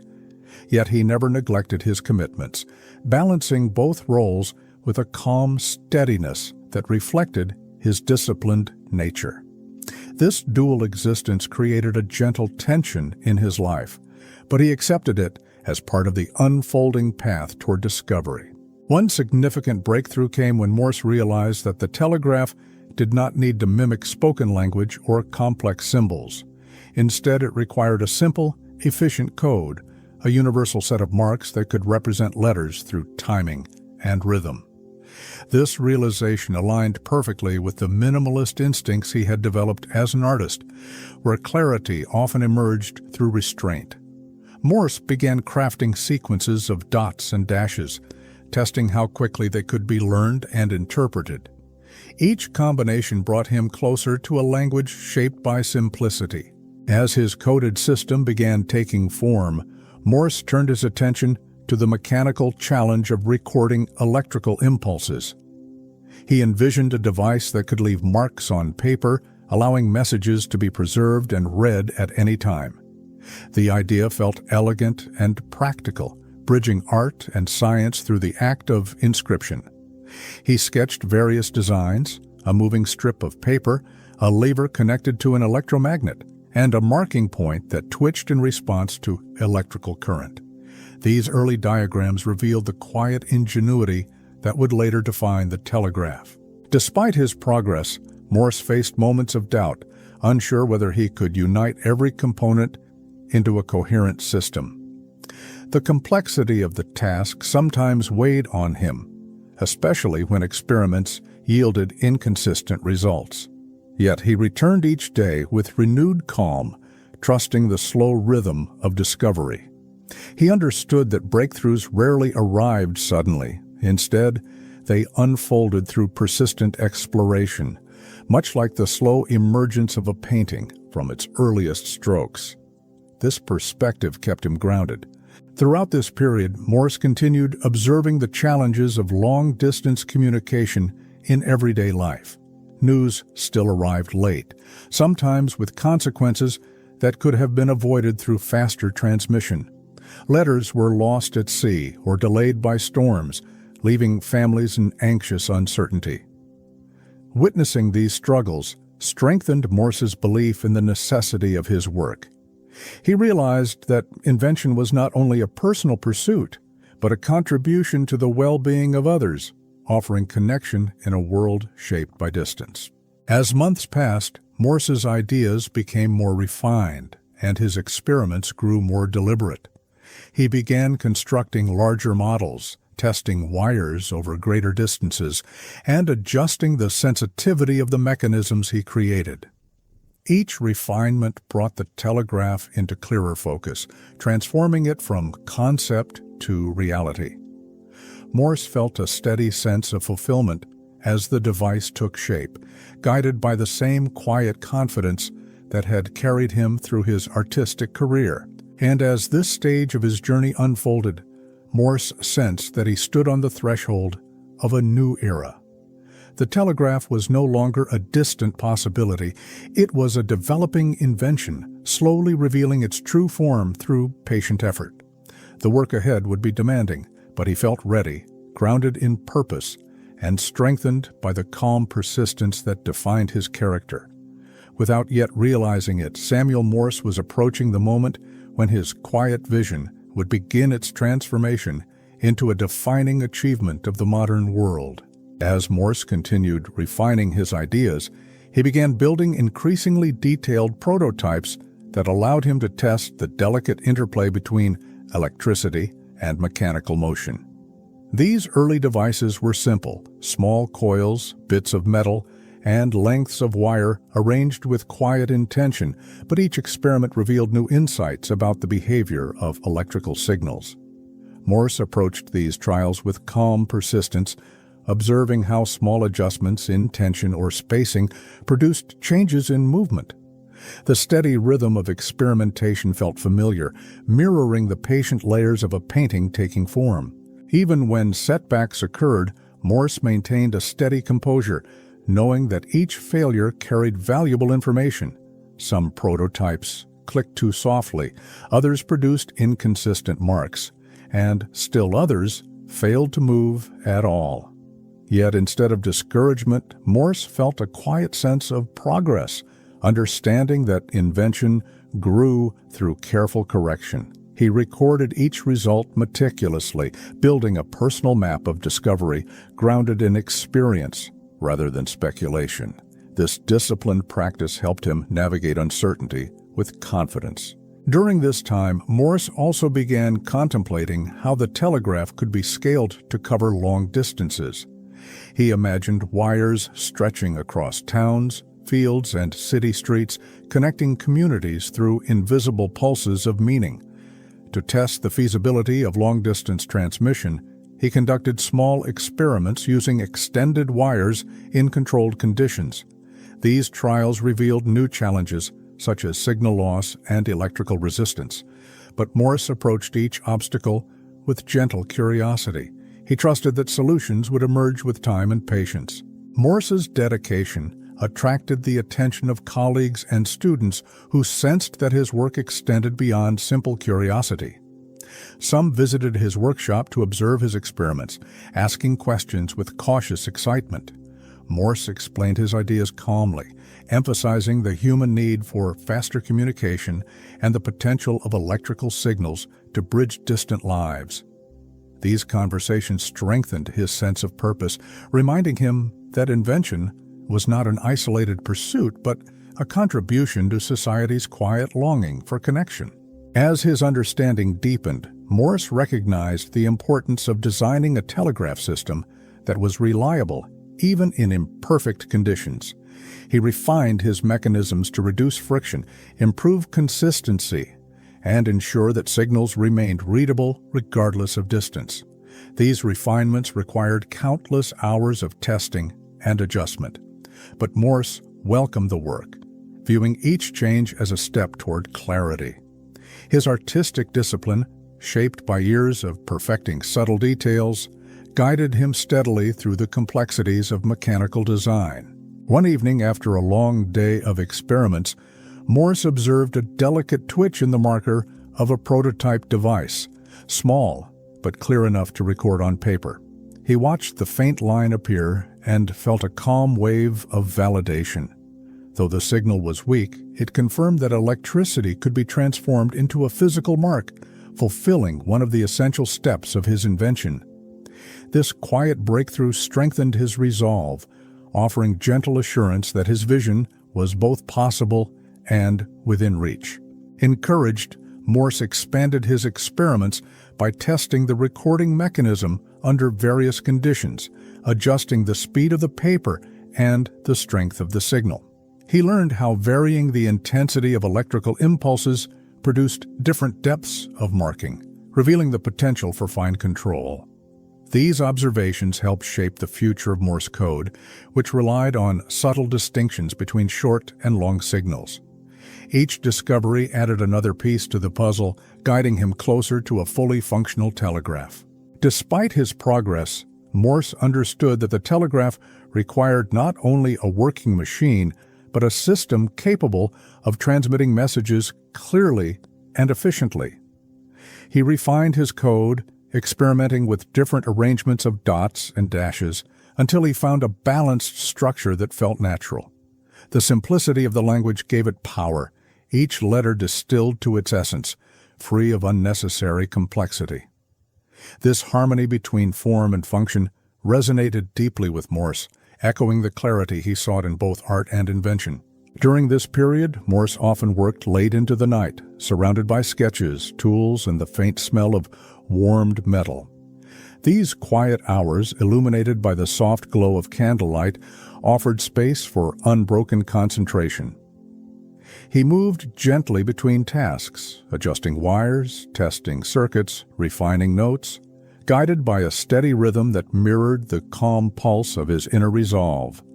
The solitude did not burden him.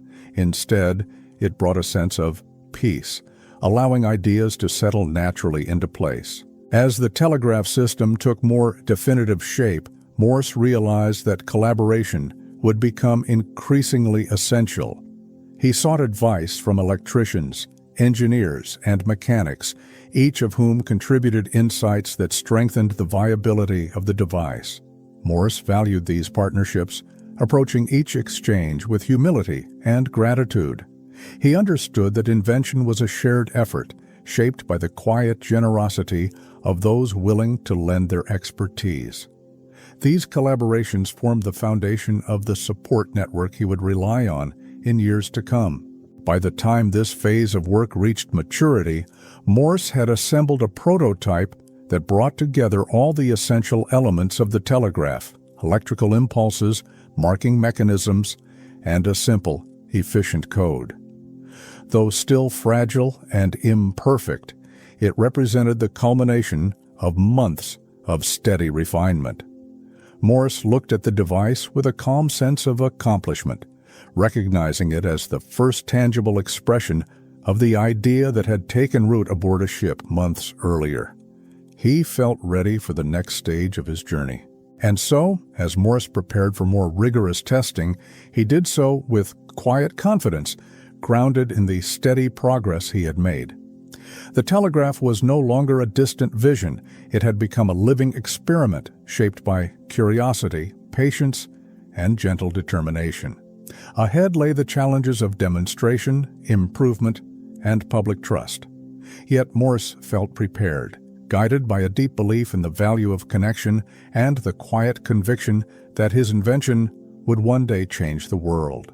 As Morse prepared to move his invention from private experimentation into the public eye, he approached this transition with the same calm steadiness that had guided him from the beginning. The telegraph had matured through countless refinements, each one the result of patient observation rather than haste. Yet Morse understood that true progress required more than quiet study. It required demonstration, validation, and the willingness to invite scrutiny. With gentle determination, he began seeking opportunities to test his device beyond the limits of his own workshop. To secure the support needed for large-scale experimentation, Morse reached out to respected scientists and instructors at nearby institutions. He carried his prototype carefully, aware of its delicate nature but confident in its essential design. During these early demonstrations, he explained his system with calm clarity, emphasizing its simplicity and the elegant logic behind the code he had developed. The scholars listened attentively, intrigued by the idea of instantaneous communication conveyed through rhythmic electrical impulses. Their curiosity encouraged Morse, giving him a sense that he was no longer working alone. One of the most important supporters to emerge during this period was Professor Leonard Gale, a thoughtful and patient scientist who saw potential in Morse's work. Gale offered guidance on improving the strength and stability of the electrical signals, helping Morse understand how to extend transmission distance using enhanced circuitry. Their collaboration unfolded gently, built on shared respect and curiosity. Morse valued Gale's insights, recognizing that the telegraph's success depended on knowledge he had not originally possessed. With Gale's help, Morse began refining the electromagnet and circuitry used in his system, experimenting with different materials to enhance the responsiveness of the telegraph's moving parts. These improvements led to clearer marks on the recording strip, increasing the reliability of the signals. Morse observed these developments with quiet satisfaction, sensing that the device was becoming more stable and predictable. He felt grateful for the steady partnership that was allowing his vision to grow more tangible each day. As the telegraph improved, Morse and Gale set up a series of tests to evaluate how far signals could travel without weakening. They stretched wires across hallways, workshops, and open grounds, observing how each component responded under different conditions. Some trials revealed unexpected challenges, such as diminished signals or inconsistent patterns on the recording paper. Yet Morse met each obstacle with calm determination, adjusting the system carefully and noting each result. This process strengthened both his device and his understanding. During their work, Morse noticed how naturally the telegraph fit into the rhythm of collaboration. While one adjusted wires, the other monitored the device's response. When one identified a flaw, the other proposed a solution. This harmony reminded Morse of his earlier experiences in art, where gentle cooperation between painter, subject, and environment brought clarity to a composition. He realized that invention, like art, flourished through shared intention and quiet patience. The telegraph was becoming not just a device, but a product of human connection. Encouraged by their progress, Morse and Gale arranged a larger demonstration for faculty members and curious visitors. The room filled with a soft hum of anticipation as Morse prepared the device, aligning each part with methodical care. When he sent the first signal, the faint click of the telegraph's marker drew the listener's attention, followed by visible marks forming slowly across the paper. A quiet wave of amazement rippled through the room as the audience recognized the potential of what they were witnessing. Morse felt a gentle sense of fulfillment. Despite the success of these demonstrations, Morse remained grounded, understanding that many challenges still lay ahead.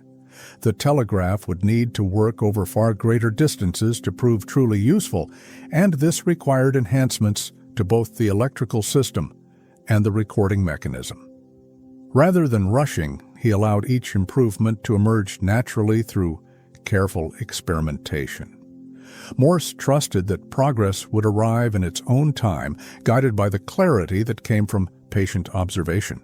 One evening, after a long day of testing, Morse sat quietly in his workshop, reflecting on how far his invention had come. The soft glow of lamplight illuminated the wires and components scattered across his table, casting gentle shadows that reminded him of the early sketches he had made aboard the ship years earlier. The journey had been long, marked by countless small steps rather than dramatic leaps. Yet each step carried meaning, reinforcing his belief that the telegraph was approaching a stage of true readiness. With these thoughts, Morse turned his attention toward the next major goal, constructing a telegraph line capable of carrying signals across miles instead of mere yards. This ambition required resources, planning, and public support, elements that extended far beyond the solitude of his workshop. But Morse felt a quiet certainty growing within him, shaped by the steady progress he had achieved so far. The telegraph was ready to step into the world, and he was prepared to guide it forward with calm, unwavering purpose. And so the first foundation of public demonstration had been laid. What began as an idea sparked during a quiet sea voyage had become a working device, strengthened through collaboration and patience. The next steps would carry Morse into wider circles of influence where his invention would face new challenges and opportunities. Yet he moved forward with the same gentle determination that had defined every chapter of his journey, trusting that the path ahead would unfold in its own quiet, meaningful way. As Morse and his colleagues continued their work, the telegraph system steadily approached a level of refinement that made larger demonstrations possible. Each test revealed new insights, allowing them to strengthen the device in subtle but meaningful ways. The steady click of the marker grew more consistent, the movement of the mechanisms more reliable, and the clarity of the recorded marks increasingly sharp. Morse felt a quiet sense of progress, recognizing that the telegraph was becoming not just functional, but trustworthy. With growing confidence, Morse began sharing his invention with broader groups of observers, including scholars, tradesmen, and members of the public who expressed curiosity about the device. These demonstrations unfolded with calm precision, each one centered on showing how simple patterns of electrical impulses could carry meaning. Morse explained the concept patiently, emphasizing the elegance of the code and the reliability of the mechanism.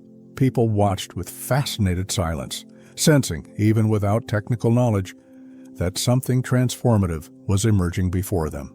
Encouraged by these responses, Morse turned his attention toward securing financial and political support for constructing a long-distance telegraph line. He understood that the next stage required resources far beyond his own means. With steady determination, he prepared proposals, gathered letters of recommendation, and sought audiences with officials who might see the value in his invention. Each meeting demanded patience and clarity, yet Morse approached the challenge calmly, trusting that sincerity would carry his message further than persuasion alone. Many officials listened politely but hesitated, unsure whether such a device could truly function over miles of wire. Morse accepted their caution with understanding, knowing that skepticism was natural in the face of unfamiliar technology. Instead of seeking immediate approval, he continued demonstrating the telegraph in smaller settings, allowing word of its reliability to spread slowly through personal testimony. This quiet strategy gradually built credibility, forming a foundation stronger than any single dramatic presentation. During this period, Morse continued refining the underlying code that made the telegraph intuitive and efficient. He adjusted the balance of dots and dashes, reorganized sequences, and simplified patterns to reduce confusion for future operators.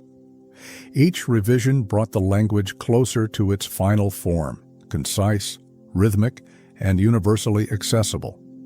Morse appreciated the elegance of this simplicity, recognizing that a system rooted in clarity would endure regardless of technological change. One of the most meaningful turning points occurred when Morse conducted a long-distance test, using coiled wire arranged across a large building. The signal traveled successfully across the extended lengths, recording clear marks at the receiving end. The achievement confirmed that the telegraph could maintain strength and accuracy over significant distance, supporting Morse's confidence that it could operate between cities. The demonstration impressed those present, shifting public perception from curiosity to cautious belief. With this success, Morse and his collaborators focused on preparing a formal petition for government support. They outlined the scientific principles behind the device, the demonstrated reliability of the code, and the potential benefits of rapid communication for commerce, safety, and national unity. Morse approached this process with humility, understanding that he was asking the nation to trust an idea still unfamiliar to most. Yet he felt a calm inner certainty, knowing that the telegraph's potential far outweighed its risks. While waiting for a decision, Morse continued experimenting with improvements that made the telegraph easier to operate. He strengthened the writing mechanism, adjusted the tension of the recording strip, and refined the electromagnet to produce sharper, more consistent movements. These adjustments transformed the device from experimental to practical, preparing it for real-world use. Morse measured progress not through dramatic breakthroughs, but through the gentle accumulation of small, reliable enhancements. During this time, Morse also reflected on how deeply the invention had shaped him. What began as curiosity during a shipboard conversation had become a central purpose guiding his days. He recognized that invention, like art, demanded patience, observation, and the willingness to refine ideas through steady effort. The telegraph had become an extension of his character, calm, thoughtful, and shaped by clarity. This realization strengthened his resolve at a moment when uncertainty still surrounded his proposal. By the end of this period, Morse stood at the threshold of a significant decision from the government, one that would determine whether the telegraph would remain a workshop device or expand into a national experiment.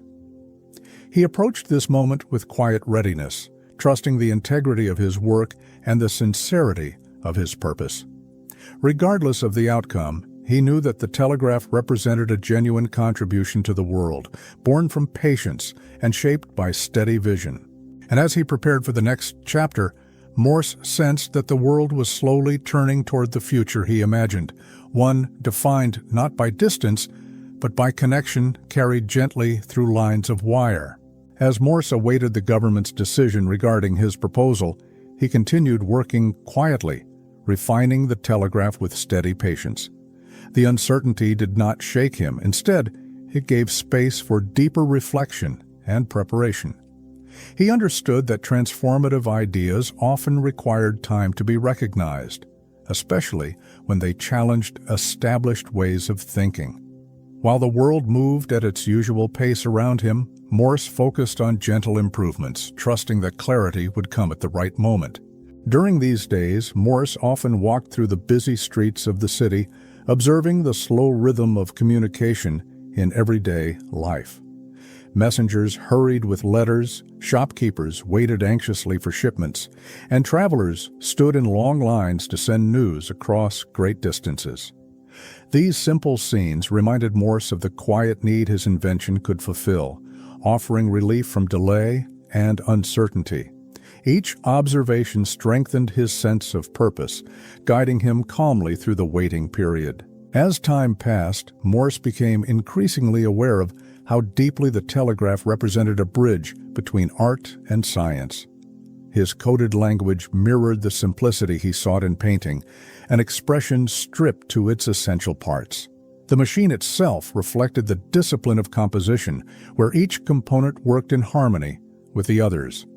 Morse felt gratitude for the years he had spent as an artist, realizing that those experiences had prepared him to approach invention with sensitivity and patience. One afternoon, a letter arrived informing Morse that Congress was considering his proposal for a trial telegraph line. The news filled him with quiet encouragement, not excitement, as though confirming something he had already felt internally. He reread the letter carefully, understanding that consideration did not guarantee approval. Still, the acknowledgement alone signaled progress, showing that his idea had begun to take root beyond his workshop.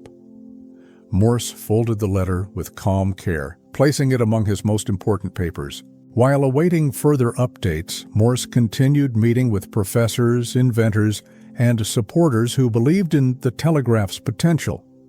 He appreciated these conversations, feeling strengthened by the shared commitment to expanding human possibility through innovation. Many offered insights, advice, or introductions to influential individuals who might support his cause.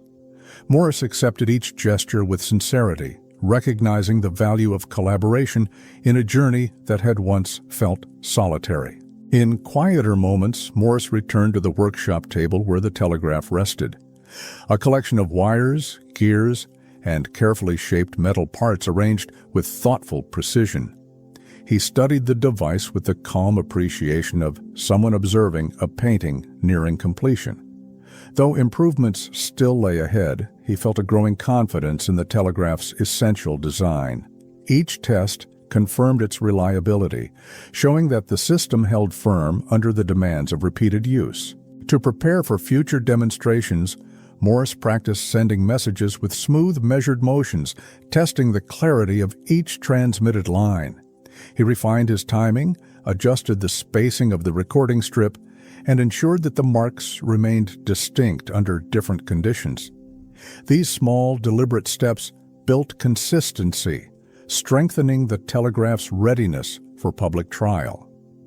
Morse valued these quiet rehearsals, seeing them as essential groundwork for the larger challenges ahead. During one of these sessions, Morse paused as he watched the marks appear across the paper, dots and dashes forming words with elegant simplicity. He felt a gentle sense of wonder, recognizing how profoundly the telegraph transformed the act of communication. What once took days could soon take moments. What once required physical travel could now be carried through invisible currents. Morse saw in these marks not just signals, but the beginnings of a new era shaped by speed and connection. As winter approached, Morse received word that the government's decision would soon be made. He felt no anxiety, only the calm readiness of someone who had walked steadily toward a goal for years. Regardless of the outcome, he knew he had given his full dedication to the invention, guided always by sincerity and quiet conviction. The telegraph had become part of him, an expression of his belief that knowledge, patience, and creativity could reshape the world. On the eve of the decision, Morse reflected on the long path that had led him to this moment. The shipboard conversation that sparked curiosity, the countless hours of experimentation, and the gentle support of collaborators who believed in his vision. Every step, no matter how small, had carried meaning. He understood now that invention was not born from sudden brilliance, but from consistent effort, grounded in calm purpose. This understanding brought him peace as he prepared for the days ahead. And so, with steady resolve, Samuel Morse awaited the outcome of a choice that would influence not only his own future, but the way humanity would communicate for generations to come. The world was beginning to align with the idea he had nurtured through patience and perseverance. Whatever happened next, he stood ready, guided by the quiet certainty that the telegraph's time had arrived. As Congress prepared to vote on the telegraph proposal, Morse continued refining his device with unwavering calm. He understood that the upcoming decision represented a turning point, yet he refused to let anticipation distract him from steady work. Each adjustment he made, tightening a screw, aligning a lever, polishing a contact, reminded him that success rested on precision, not urgency. The quiet rituals of refinement brought him peace, guiding his mind away from uncertainty and back toward the steady rhythm of progress. When the news finally arrived that Congress had approved funding for an experimental telegraph line, Morse received it with a calm breath rather than celebration. The decision confirmed what he had sensed for months, that the world was slowly opening itself to a new form of communication.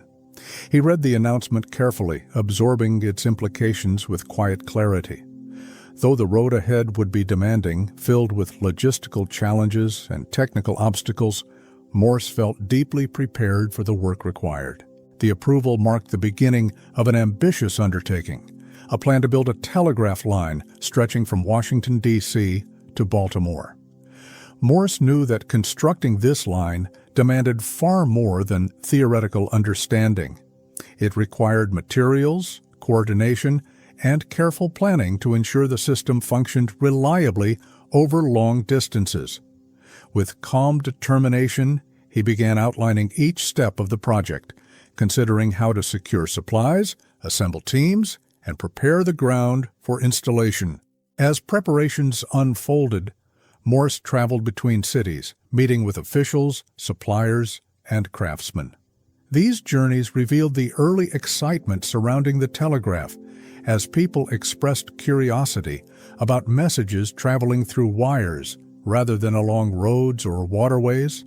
Morse explained the concept patiently, emphasizing the simplicity and reliability of electrical signals. He approached these conversations with humility, understanding that public trust would grow not through persuasion, but through demonstration. One of the greatest challenges involved selecting materials strong enough to hold electrical insulation over long stretches of wire. Morse examined samples carefully, testing their durability in different conditions. He consulted with experts on metalwork and insulation, gathering insights that helped refine his plans. Each decision required thoughtful evaluation, yet Morse moved through the process with steady purpose. He believed that a carefully built line would represent not just functionality, but respect for the innovation it carried. As teams began installing the telegraph line, Morse visited the work sites often, observing the placement of poles and the stretching of wire across the landscape. These scenes brought him a deep sense of fulfillment, as though watching a sketch transform into a full painting. The telegraph was no longer confined to his workshop. It was becoming a part of the world itself, shaped by patient labor and collective effort. Morse walked along the route, imagining signals flowing through the wire like quiet pulses of intention. Throughout these weeks, Morse faced moments of doubt, especially when technical problems emerged during testing.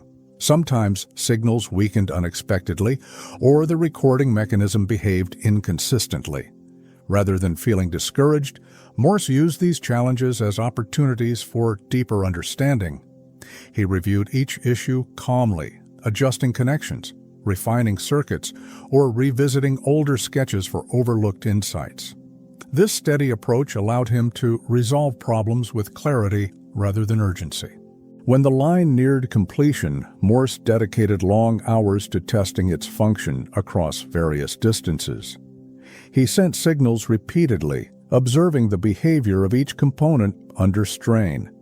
The marks on the recording strip grew clearer, forming consistent patterns that confirmed the reliability of the system. Morse felt a quiet sense of accomplishment as he studied the results, recognizing how far the invention had come since its earliest sketches. The telegraph was ready for its first true public demonstration. As anticipation grew, Morse prepared a simple yet powerful message to send along the completed line, a message that would capture the significance of the moment without dramatic flourish. He believed that the telegraph did not need spectacle. Its quiet efficiency spoke for itself. The demonstration would reveal a truth that words alone could not convey, that distance no longer held the same power over communication. Morse approached this milestone with calm humility, knowing that history often turned on quiet, disciplined effort. In the final days before the demonstration, Morse walked once more along portions of the telegraph line, reflecting on the journey that had brought him here. Each pole, wire, and connection represented countless hours of thought, experimentation, and persistence. He felt gratitude for every person who had offered support, colleagues, craftsmen, students, and friends who believed in the vision long before it was realized. Their contributions formed a quiet network of encouragement that extended far beyond the physical line itself. And so, as the morning of the demonstration approached, Morse found himself standing on the threshold of a moment that would reshape communication forever. He felt no rush, no anxiety, only a steady sense of readiness. The invention born from curiosity, shaped by discipline, and strengthened through patience, was finally prepared to step into the world. The stillness of the moment reminded him that great change often begins in silence, carried gently by those who believe in its quiet power. In the quiet days leading up to the first full demonstration of the telegraph, Morse felt a sense of stillness settle over his work. The long months of preparation, testing, and refinement had shaped the invention into a stable, reliable system. Yet he understood that this moment carried weight beyond personal accomplishment. He approached each task slowly, ensuring every wire, lever, and connection rested in perfect alignment. This calm attention reflected not only his discipline, but his reverence for the transformation he believed the telegraph would bring to communication. Each morning, Morse began by reviewing the mechanisms with meticulous care, observing how the marker poised itself above the strip of paper. He listened for the soft, delicate click of the electromagnet, ensuring the rhythm remained steady and clear.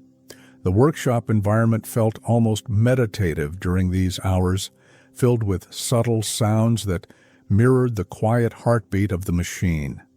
In this rhythm, Morse found comfort, sensing that the telegraph itself carried a kind of calm anticipation.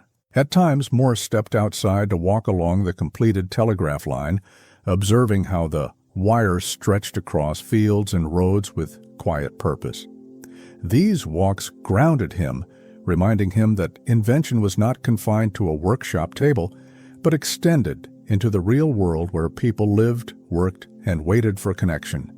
The line felt like a gentle thread woven through the landscape, simple, unassuming, yet holding within it the potential to reshape the rhythm of society. Morse carried this awareness with humility. As the day of the demonstration grew closer, Morse rehearsed sending messages, repeating motions until they felt as natural as breathing.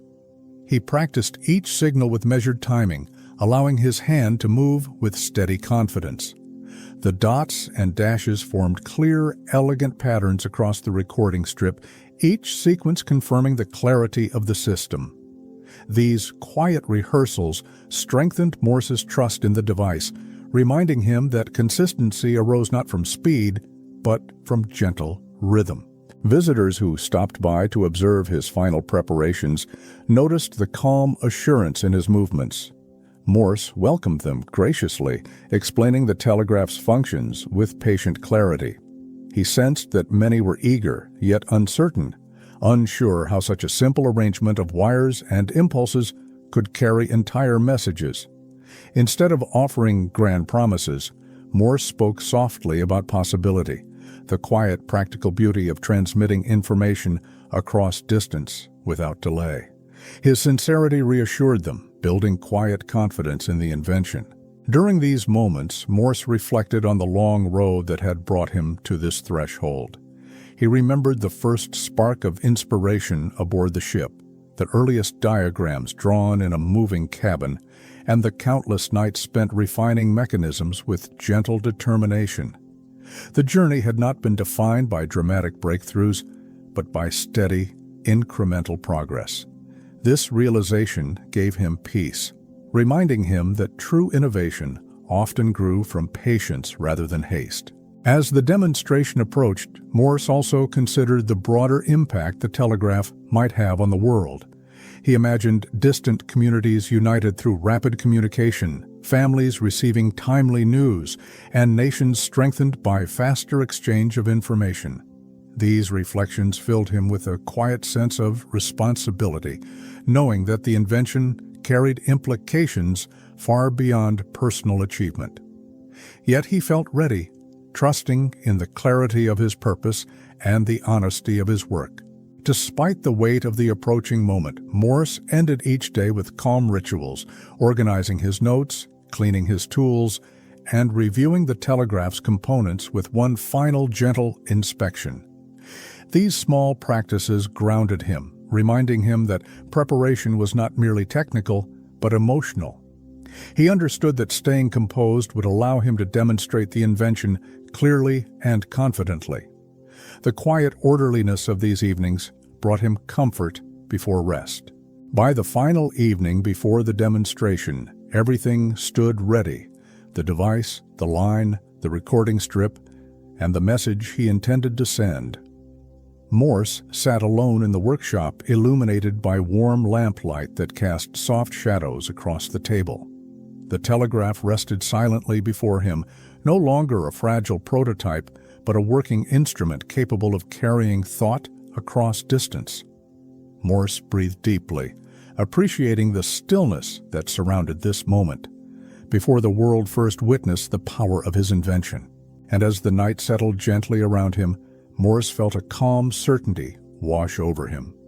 The journey had been long, the challenges numerous, but the telegraph had reached a state of quiet readiness.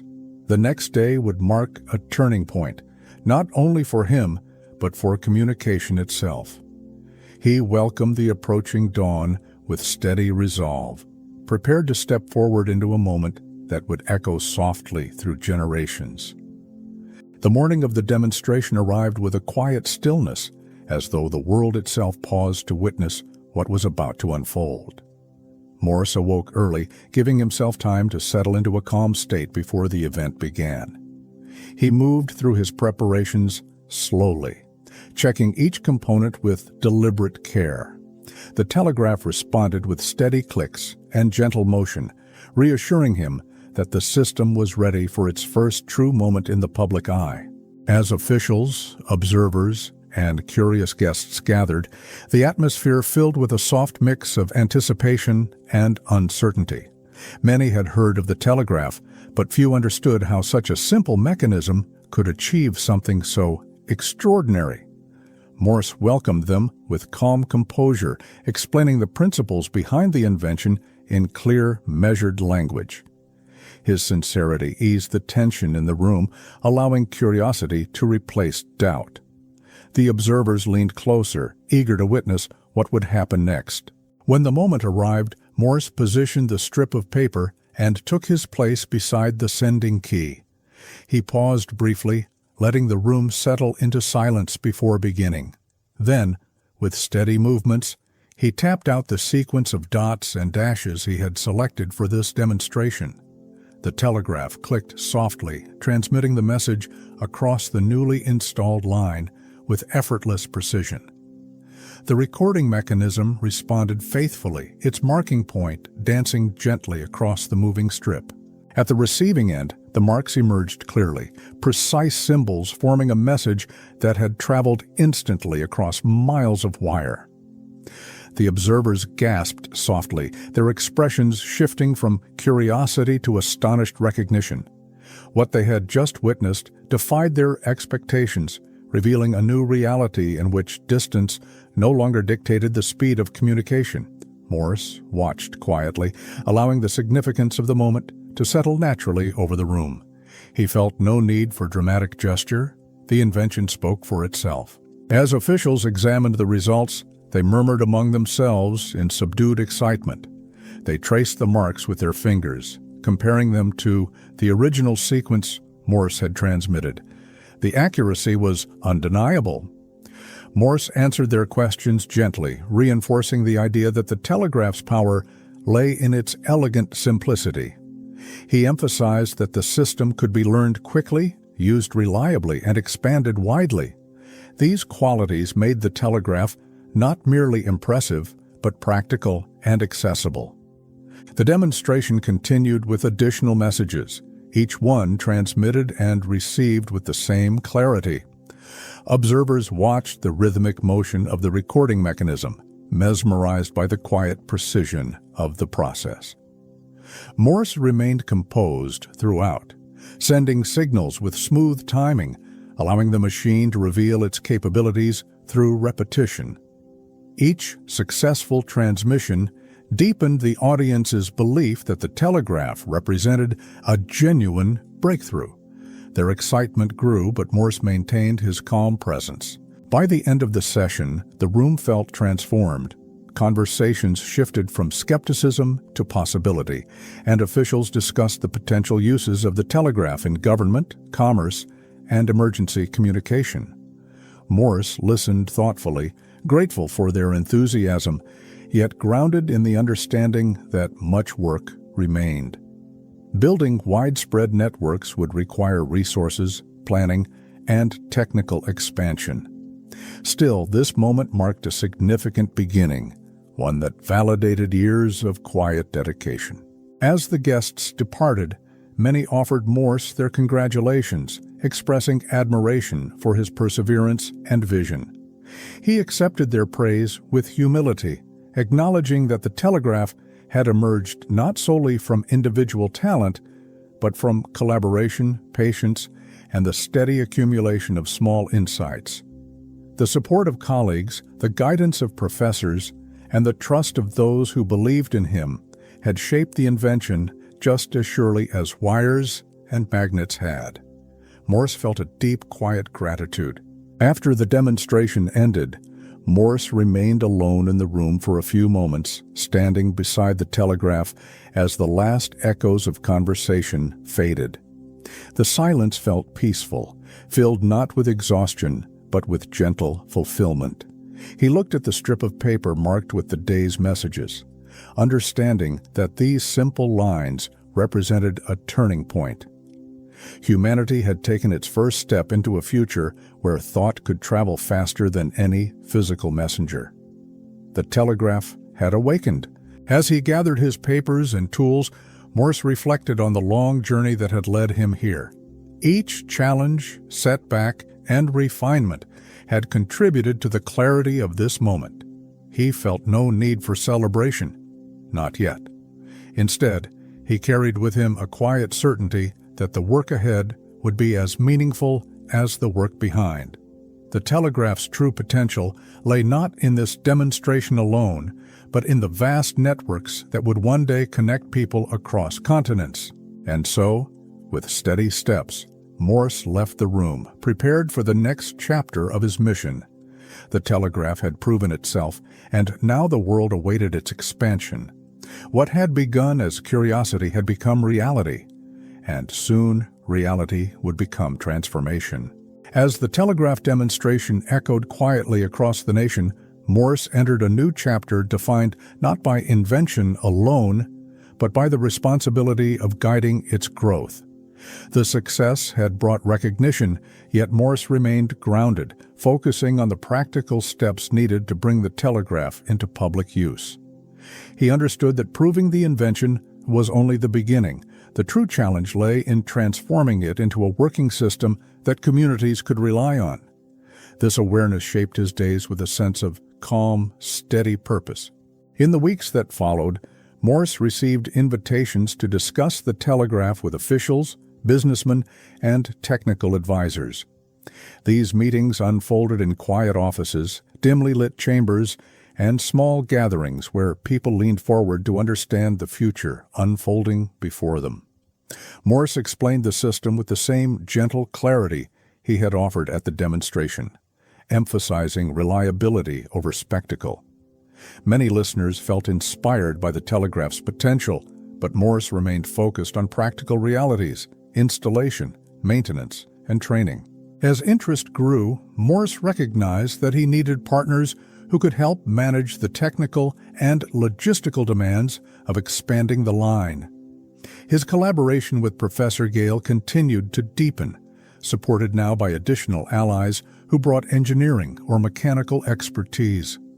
Together they discussed how to strengthen wires, protect them from weather, and design stations that could operate consistently. These conversations were thoughtful and unhurried, reflecting the patience required to build a foundation that would last for generations. During this period, Morse spent long hours reviewing plans, sketches, and cost estimates, often working late into the night beside the soft glow of lamplight. The calculations were meticulous, requiring him to balance ambition with realism. While some lines could be built quickly, others would require careful negotiation with landowners, local officials, and workers. Morse approached each challenge with steady patience, believing that thoughtful planning would prevent difficulties in the future. He viewed each page of notes as another quiet step toward progress. Despite the growing complexity of the project, Morse remained closely connected to the telegraph itself, continuing to refine its mechanisms whenever time allowed. He adjusted the electromagnet's strength, polished metal components, and tested the recording strip to ensure clarity under varied conditions. These personal sessions reminded him of the invention's origins, long hours spent in quiet experimentation, guided by curiosity rather than expectation. This connection kept him centered, even as the telegraph's reach expanded far beyond his workshop. As the telegraph gained broader support, Morse traveled frequently to speak about its purpose and potential.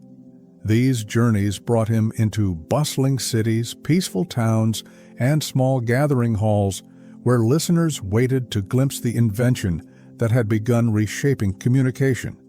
Morse approached each presentation with calm sincerity, avoiding grand claims or dramatic language. Instead, he focused on the telegraph's quiet promise to bring people closer, reduce uncertainty, and allow information to flow freely across distance.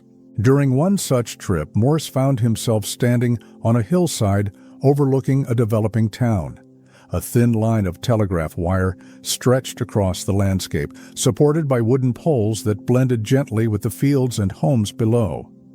The scene filled him with a sense of quiet wonder. The telegraph was becoming part of the world's scenery, simple, unassuming, yet holding immense potential. Morse felt gratitude rise within him, recognizing that his work had begun weaving itself into the fabric of daily life. Yet even with these signs of progress, challenges continued to arise. Funding fluctuated, and some officials questioned whether the telegraph could be sustained over larger distances. Technical issues occasionally resurfaced, revealing weaknesses that required refinement. Morse responded to each obstacle with calm persistence, understanding that any innovation worth pursuing faced inevitable resistance. He approached setbacks the way he once approached corrections in a painting, gently, methodically, adjusting until clarity emerged. As momentum built, Morse turned his attention toward designing improved stations where operators could send and receive messages with greater efficiency. He envisioned quiet rooms with well-lit tables, stable machinery, and a standardized workspace that allowed operators to work with precision.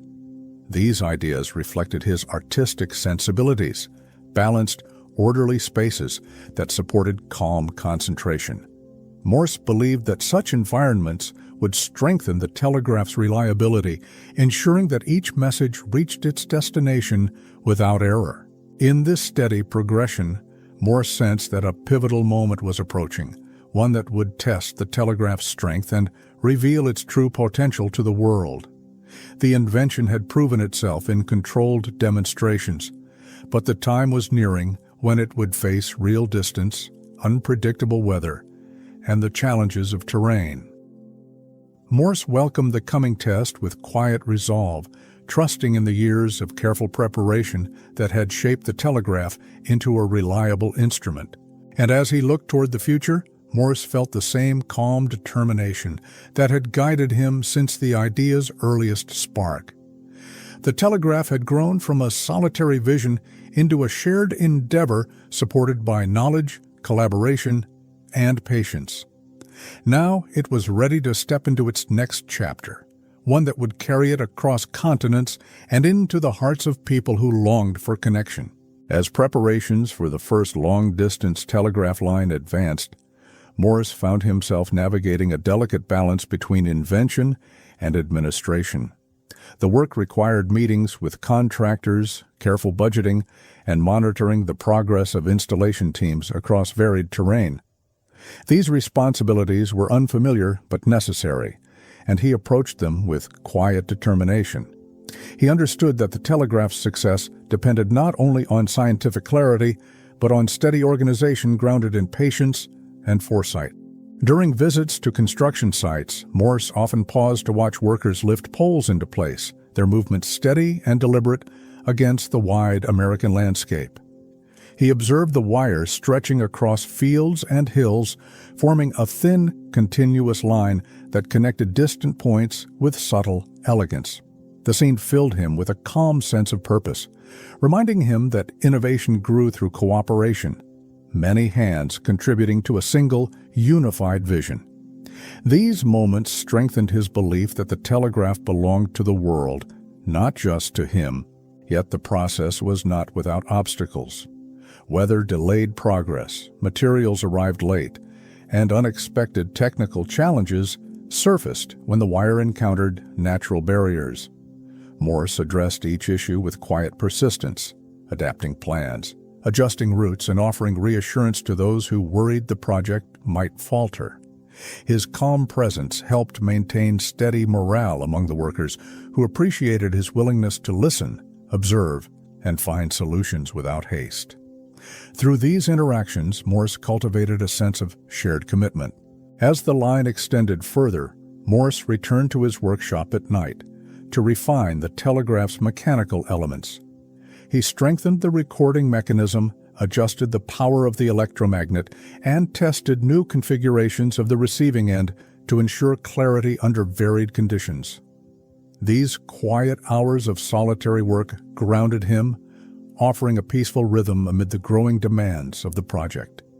The soft sound of the mechanism clicking in the stillness reminded him why he had embarked on this journey.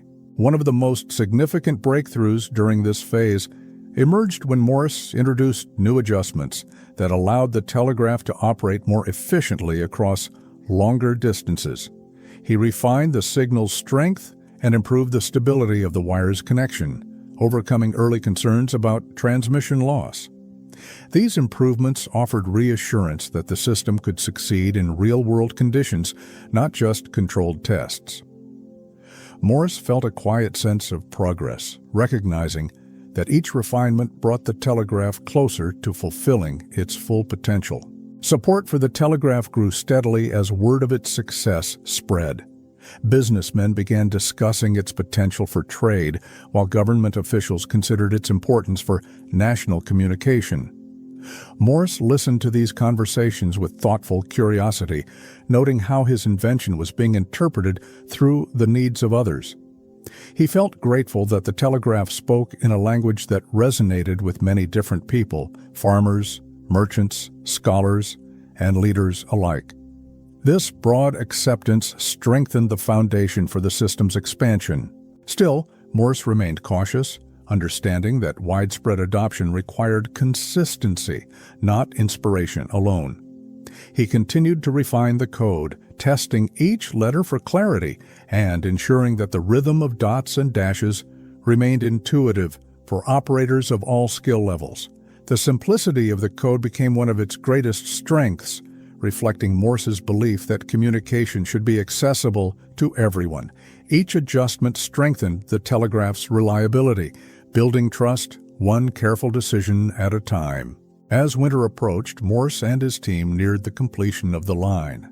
Snow dusted the landscape, gathering along the posts that now stretched like quiet sentinels between cities. Workers wrapped up the final connections, testing the wire for stability against cold winds and frozen ground. Morse supervised these final steps with calm focus, knowing that every detail mattered. The telegraph's ability to operate under harsh conditions would determine its long-term success, and he remained committed to ensuring the system's resilience. When the installation was finally completed, Morse stepped back to take in the sight of the continuous line, miles of wire forming a physical embodiment of connection. He felt a deep, quiet sense of fulfillment settle within him. The telegraph line represented not only a technological achievement, but a testament to patience, collaboration, and belief in a vision that once existed only in sketches. It stood as proof that ideas could move from imagination into reality through steady, deliberate effort. As preparations for the first official long-distance transmission began, Morse spent time ensuring every detail was perfect. He tested the machinery repeatedly, examined every connection, and prepared the message he intended to send. The moment ahead held historical significance, yet Morse approached it with the same calm focus he had brought to every step of the journey. He knew that the telegraph's true power lay not in grand gestures, but in quiet reliability. And as he prepared for the moment when electricity would carry a message across miles of wire, he felt a gentle certainty settle over him. The telegraph was ready not just as a device, but as a symbol of humanity's desire to connect across distances. Ahead lay the demonstration that would bring this vision fully into the world. As the moment approached for the first official transmission along the completed telegraph line, Morse felt a deep and quiet stillness settle over him. The line stretched across miles of countryside, passing through forests, fields, and roads with a kind of gentle determination. Each pole stood like a silent witness to the years of work that had brought the invention to life. Morse approached this milestone not with excitement, but with calm reverence, understanding that history often changed in moments shaped by quiet preparation. He spent the morning reviewing the telegraph mechanism with steady hands, testing the strength of the electrical signal and examining the clarity of the marks it produced. The machine responded faithfully, confirming that all parts were aligned and functioning in harmony. Morse watched the strip of paper glide smoothly beneath the marking point, the gentle clicking sound filling the room with familiar rhythm. This sound had accompanied him through countless nights of experimentation, and now it guided him toward one of the most meaningful days of his life. Officials, supporters, and curious guests gathered, gradually filling the demonstration room with soft murmurs. Their expressions reflected anticipation mixed with uncertainty, as few had witnessed the telegraph operating across such distance. Morse addressed them with measured calm, explaining the steps he would take and the message he intended to send. He spoke not as a performer preparing for spectacle, but as a craftsman presenting the culmination of careful, deliberate work. His steady tone reassured those present that the demonstration rested on solid ground. Before beginning, Morse paused to reflect on the final message he had chosen, words that carried meaning not through their complexity, but through their humility. He believed the telegraph should speak its first official phrase in a voice that honored the wonder of discovery and the quiet path that had led to it. This perspective shaped every decision he made for the demonstration. With a calm breath, he prepared the sending key, aligning his fingers with gentle precision. When the room finally fell silent, Morse began transmitting the message with slow, steady movements. Each dot and dash carried the weight of years spent in patient effort, transforming invisible currents into written marks across miles of wire. The telegraph clicked softly, releasing rhythmic pulses that traveled instantly along the line toward the distant receiving station. Those gathered leaned forward, watching the machine with a mixture of awe and quiet disbelief. At the receiving end, the message emerged clearly, each symbol recorded with precision on the moving strip of paper. Observers examined the marks, tracing the pattern with careful eyes and comparing it to the original sequence. The accuracy left no room for doubt. The telegraph had spoken across distance in a voice defined by clarity and simplicity. Soft expressions of wonder filled the room, carried not by loud exclamations, but by the quiet recognition that something remarkable had occurred. Morse watched their reactions with a calm, steady gaze. He felt no need for celebration. The demonstration had proven exactly what he hoped it would. The telegraph had fulfilled its promise, not through spectacle, but through reliable function. Morse offered gentle explanations to those with questions, reinforcing the idea that the telegraph's strength lay in its practicality. His confidence came not from pride, but from the careful work that formed the invention's foundation. As the officials considered the implications of what they had witnessed, they spoke of communication transformed, messages delivered rapidly, decisions informed instantly, and distances no longer dictating how quickly information flowed. Morse listened quietly, allowing their insights to unfold naturally. He understood that the telegraph's true impact would grow far beyond this room. What began as curiosity had become a tool capable of reshaping the world's rhythm in ways people were only beginning to imagine. When the demonstration concluded, Morse gathered the strip of paper containing the transmitted message, rolling it gently as one might preserve a delicate sketch. He knew the moment carried historical weight, yet he approached it with the same calm care that had guided every step of his work. The telegraph line had proven itself. Now came the quiet responsibility of nurturing its growth, expanding its reach, and ensuring its reliability for the countless people who would one day depend on it. And as Morse stepped away from the machine, surrounded by the soft, fading conversations of the observers, he felt a familiar certainty. This was not an ending, but the beginning of a new chapter, one shaped by connection, patience, and the quiet determination that had brought him to this moment. In the days following the first long-distance transmission, Morse found himself reflecting on the significance of what had taken place. The demonstration had confirmed not only the telegraph's reliability, but also its potential to reshape the lives of countless people. Yet Morse remained composed, moving through his routines with the same gentle steadiness that had guided every stage of invention. He understood that history rarely unfolds in dramatic bursts. More often it grows through quiet, deliberate steps that ripple outward over time. Supporters and officials reached out to him with congratulations, requesting further information and proposing new possibilities for the telegraph's use. Morse responded to each inquiry with patience, offering detailed explanations without embellishment. He sensed that a delicate balance existed between excitement and practicality, and he remained committed to presenting the telegraph as a tool grounded in reliability rather than spectacle. This calm approach strengthened trust, allowing others to view the invention as something stable and thoughtfully designed. As momentum continued to build, Morse and his collaborators began discussing the expansion of telegraph lines to new regions. Plans emerged for routes linking major cities, connecting stations, and establishing training for operators who would manage the growing network. These conversations were filled not with urgency, but with patient optimism.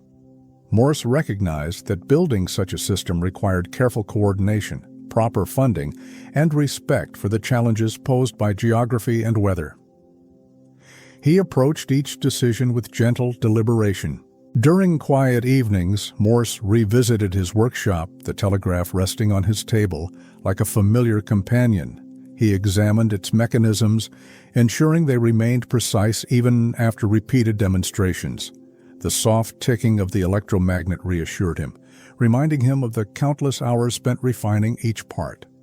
Although the invention had now entered the public sphere, Morse continued tending to it privately, nurturing its reliability with the same care that had shaped its earliest forms.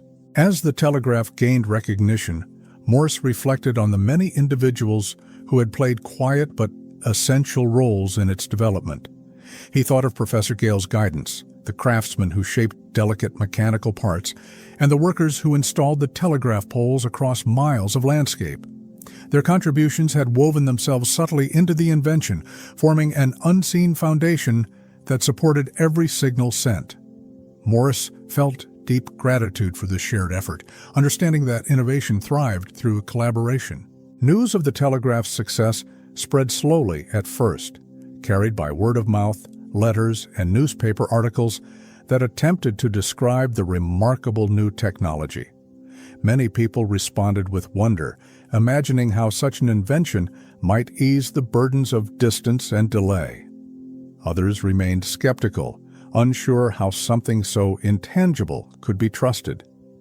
Morse accepted both reactions with humility, knowing that time and demonstration would reveal the telegraph's true value far more effectively than persuasion alone. Throughout this period, Morse maintained a schedule that blended travel, planning, and personal study. He visited cities interested in adopting the telegraph, meeting with their leaders to discuss logistics and benefits. He also spent time reviewing scientific literature, deepening his understanding of electrical behavior to strengthen the telegraph's foundations. These activities shaped his days with a rhythm that felt both purposeful and peaceful, an unfolding journey guided by clarity rather than urgency. As discussions grew about establishing telegraph stations, Morse emphasized the importance of training operators to use the code with precision. He believed that the telegraph's success depended not only on reliable machinery, but on people who understood the rhythm and responsibility of transmitting messages accurately. This belief reflected his artistic philosophy, where clarity of expression required both skill and intention. Morse envisioned a community of operators, working with the same calm discipline that had guided his own work. With each passing week, Morse observed the subtle ways in which the telegraph began influencing the world around him. Merchants spoke of faster decisions, families anticipated more timely news, and government officials imagined improved coordination during emergencies. These conversations filled him with quiet satisfaction, revealing the early contours of a future shaped by instantaneous communication. The telegraph had begun crossing the boundary between invention and daily life, becoming part of the world's evolving rhythm. By the end of this period, Morse felt a deepening sense of readiness for the next stage of expansion. The telegraph had proven itself in both demonstration and initial public acceptance. Now came the task of extending its reach across greater distances, allowing entire regions to share information with unprecedented speed. Morse approached this new chapter with calm conviction, trusting in the quiet foundations he had built through years of patient dedication. And as he prepared for the work ahead, he carried with him the same gentle certainty that had guided every step of his journey. The telegraph was no longer simply an invention. It was becoming a living network shaped by connection, purpose, and the quiet belief that communication could unite a world once separated by distance. As the telegraph network began expanding into new regions, Morse found himself standing at the threshold of a transformation larger than anything he had imagined. Lines stretched steadily outward from city centers, weaving across rivers, hills, and long stretches of open land. Each new segment brought communities into closer connection, forming a quiet web that carried information with remarkable speed. Morse observed this growth with calm reverence, recognizing the emergence of a communication network that could one day span the entire nation. Each time Morse visited a newly established station, he felt the same gentle sense of wonder that had accompanied the earliest clicks of his prototype. Operators greeted him respectfully, eager to demonstrate the precision with which they transmitted and received messages. Morse watched with quiet pride as the rhythmic patterns of dots and dashes filled the air with soft mechanical music, proof that his code had become a living language. These interactions affirmed the telegraph's reliability, grounding its future in the hands of skilled and dedicated people. Though the expansion was encouraging, it also presented new challenges. Different terrains demanded different installation approaches, and each region brought unique technical concerns. Storms damaged wires, isolated lines required reinforcement, and operators occasionally struggled with timing or interpretation. Morse addressed these complications with calm, steady focus, working alongside engineers and technicians to refine the system. He believed that obstacles were not setbacks but stepping stones, opportunities to strengthen the telegraph's foundation through careful attention. During this time, Morse became increasingly aware of how deeply the telegraph was reshaping the rhythm of daily life. Messages that once took days now arrived in moments, influencing decisions in commerce, travel, and governance. Families received news faster, merchants coordinated deliveries with newfound efficiency, and newspapers gained access to rapid updates from distant cities. Morse reflected on these quiet miracles with humility, understanding that the telegraph's impact lay not in its machinery, but in the ease it brought to human connection. As the system matured, Morse devoted more time to establishing standards that would ensure consistency across the growing network. He worked on guidelines for message formatting, operator training, and equipment maintenance, seeking to create a structure that supported long-term stability. These efforts carried the same thoughtful patience that had defined every stage of invention. Morse believed that an organized foundation would protect the telegraph from confusion or misuse, preserving its clarity for generations to come. In the midst of expansion, Morse found moments of unexpected reflection, quiet pauses that reminded him of the early days when the telegraph existed only as sketches on a shipboard journey. He remembered the long nights of experimentation, the support of collaborators, and the gentle encouragement of those who believed in him. These memories reminded him that the telegraph's success had grown not from sudden brilliance, but from steady perseverance. The path had been long, but every step had carried meaning. As demand increased, Morse began advising new regions on how to establish their own telegraph lines, guiding them through the technical and logistical considerations. He traveled widely, observing landscapes and communities that would soon be connected through the network. These journeys deepened his sense of purpose, showing him firsthand how the telegraph could unite people across vast and varied terrain. Morse approached each consultation with calm thoroughness, offering solutions shaped by both experience and empathy. Throughout this period, Morse also sensed the telegraph becoming a symbol of progress, a quiet emblem of a world moving toward faster understanding. Newspapers published stories about the invention, describing its ability to bridge great distances. Travelers spoke of telegraph stations with awe, and educators began teaching students about the science behind the signals. These responses revealed the telegraph's place in public imagination, showing that it had become more than a device. It had become a marker of the modern age. As Morse observed the growing enthusiasm, he felt a deep responsibility to ensure the telegraph remained grounded in reliability and purpose. He avoided dramatic claims about its potential, choosing instead to emphasize its practical value and the importance of maintaining ethical communication. Morse believed that technology carried responsibility, and he wanted the telegraph to serve the world with integrity. This perspective guided his decisions, shaping the principles that governed the system's growth.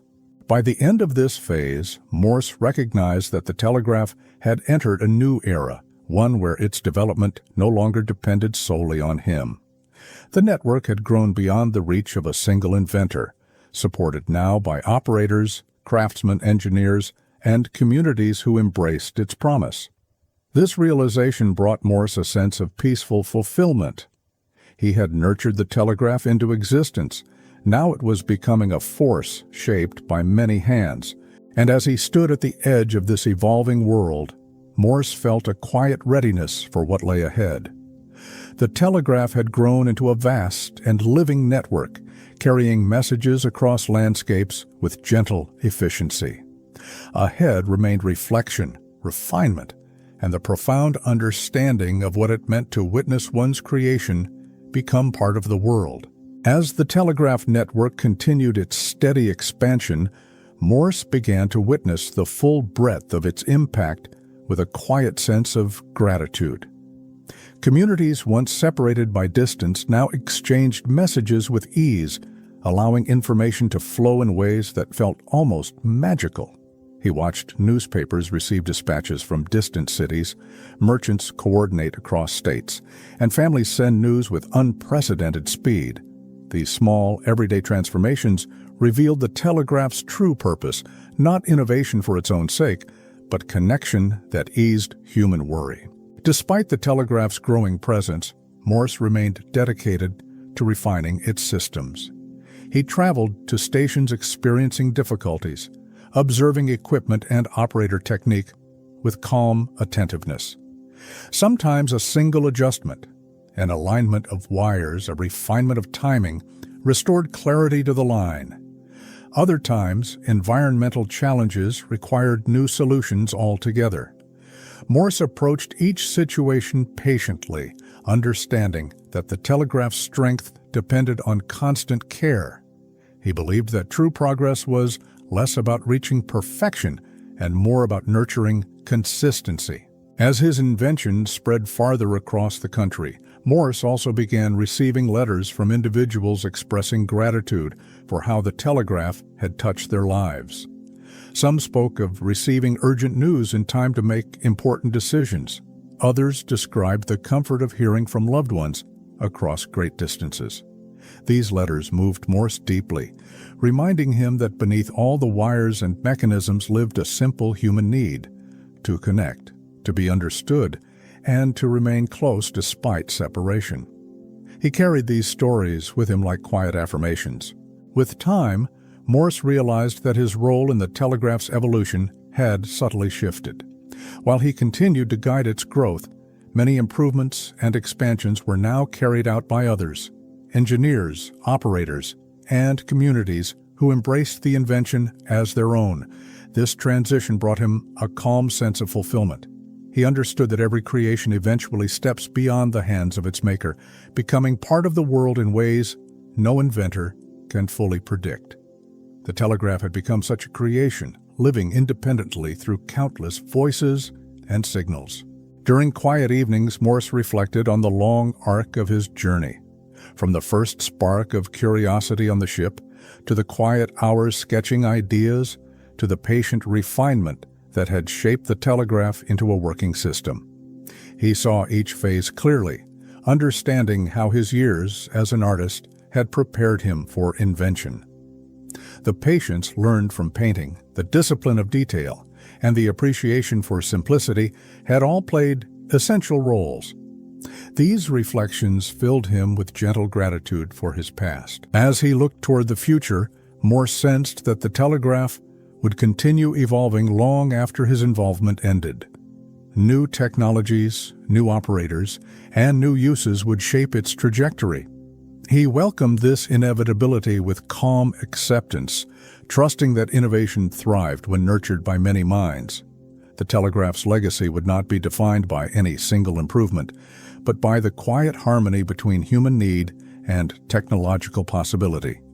Morse felt honored to have played a part in that story. In the final stages of expansion, Morse continued visiting stations, offering guidance and reassurance to those learning the craft. He spoke with the same calm clarity that had defined his earliest teachings, emphasizing patience, precision, and responsibility. Operators appreciated his presence, sensing the sincerity that underpinned each word. Morse saw in them the future of communication, a network of individuals dedicated to clarity, trust, and service. Their dedication reassured him that the telegraph would remain in capable hands. By the time the telegraph network connected major cities across vast distances, Morse recognized that the world had entered a new era. The speed of communication had changed the rhythm of life, weaving distant communities together with threads of instantaneous connection. Morse felt no need to claim ownership of this transformation.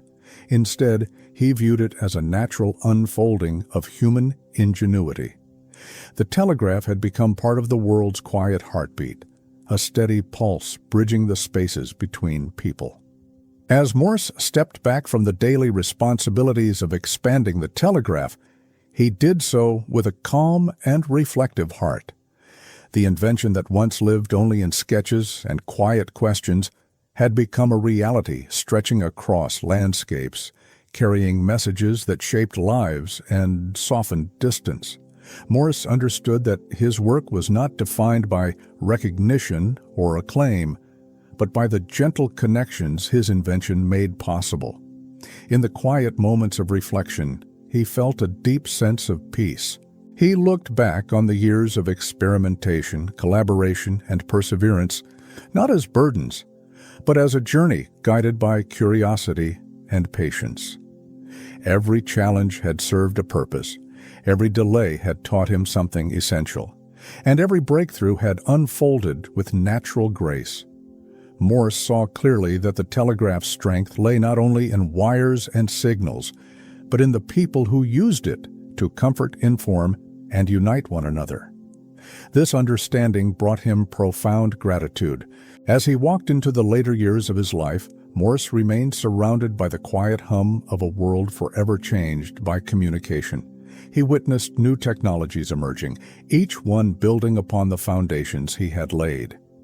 Yet he felt no sense of loss or displacement, only gentle appreciation for the ongoing story of innovation.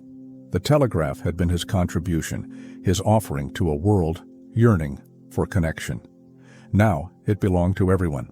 And so the legacy of Samuel Morse continued not in his name, but in the soft rhythmic patterns of messages exchanged across distances. Each signal, each dot and dash, became a small reminder of what patience, dedication, and quiet curiosity can achieve. His life stood as a testament to the idea that even the calmest individuals can reshape the world through steady vision and unwavering purpose. In the end, Morse's story was not one of triumph or spectacle, but of quiet transformation. An artist who listened to the world, a thinker who followed curiosity, and a gentle innovator whose work helped humanity come closer together. His telegraph became a bridge across space, a soft whisper carried through wires, a connection stronger than distance itself. And through that connection, his legacy continues to echo softly across time.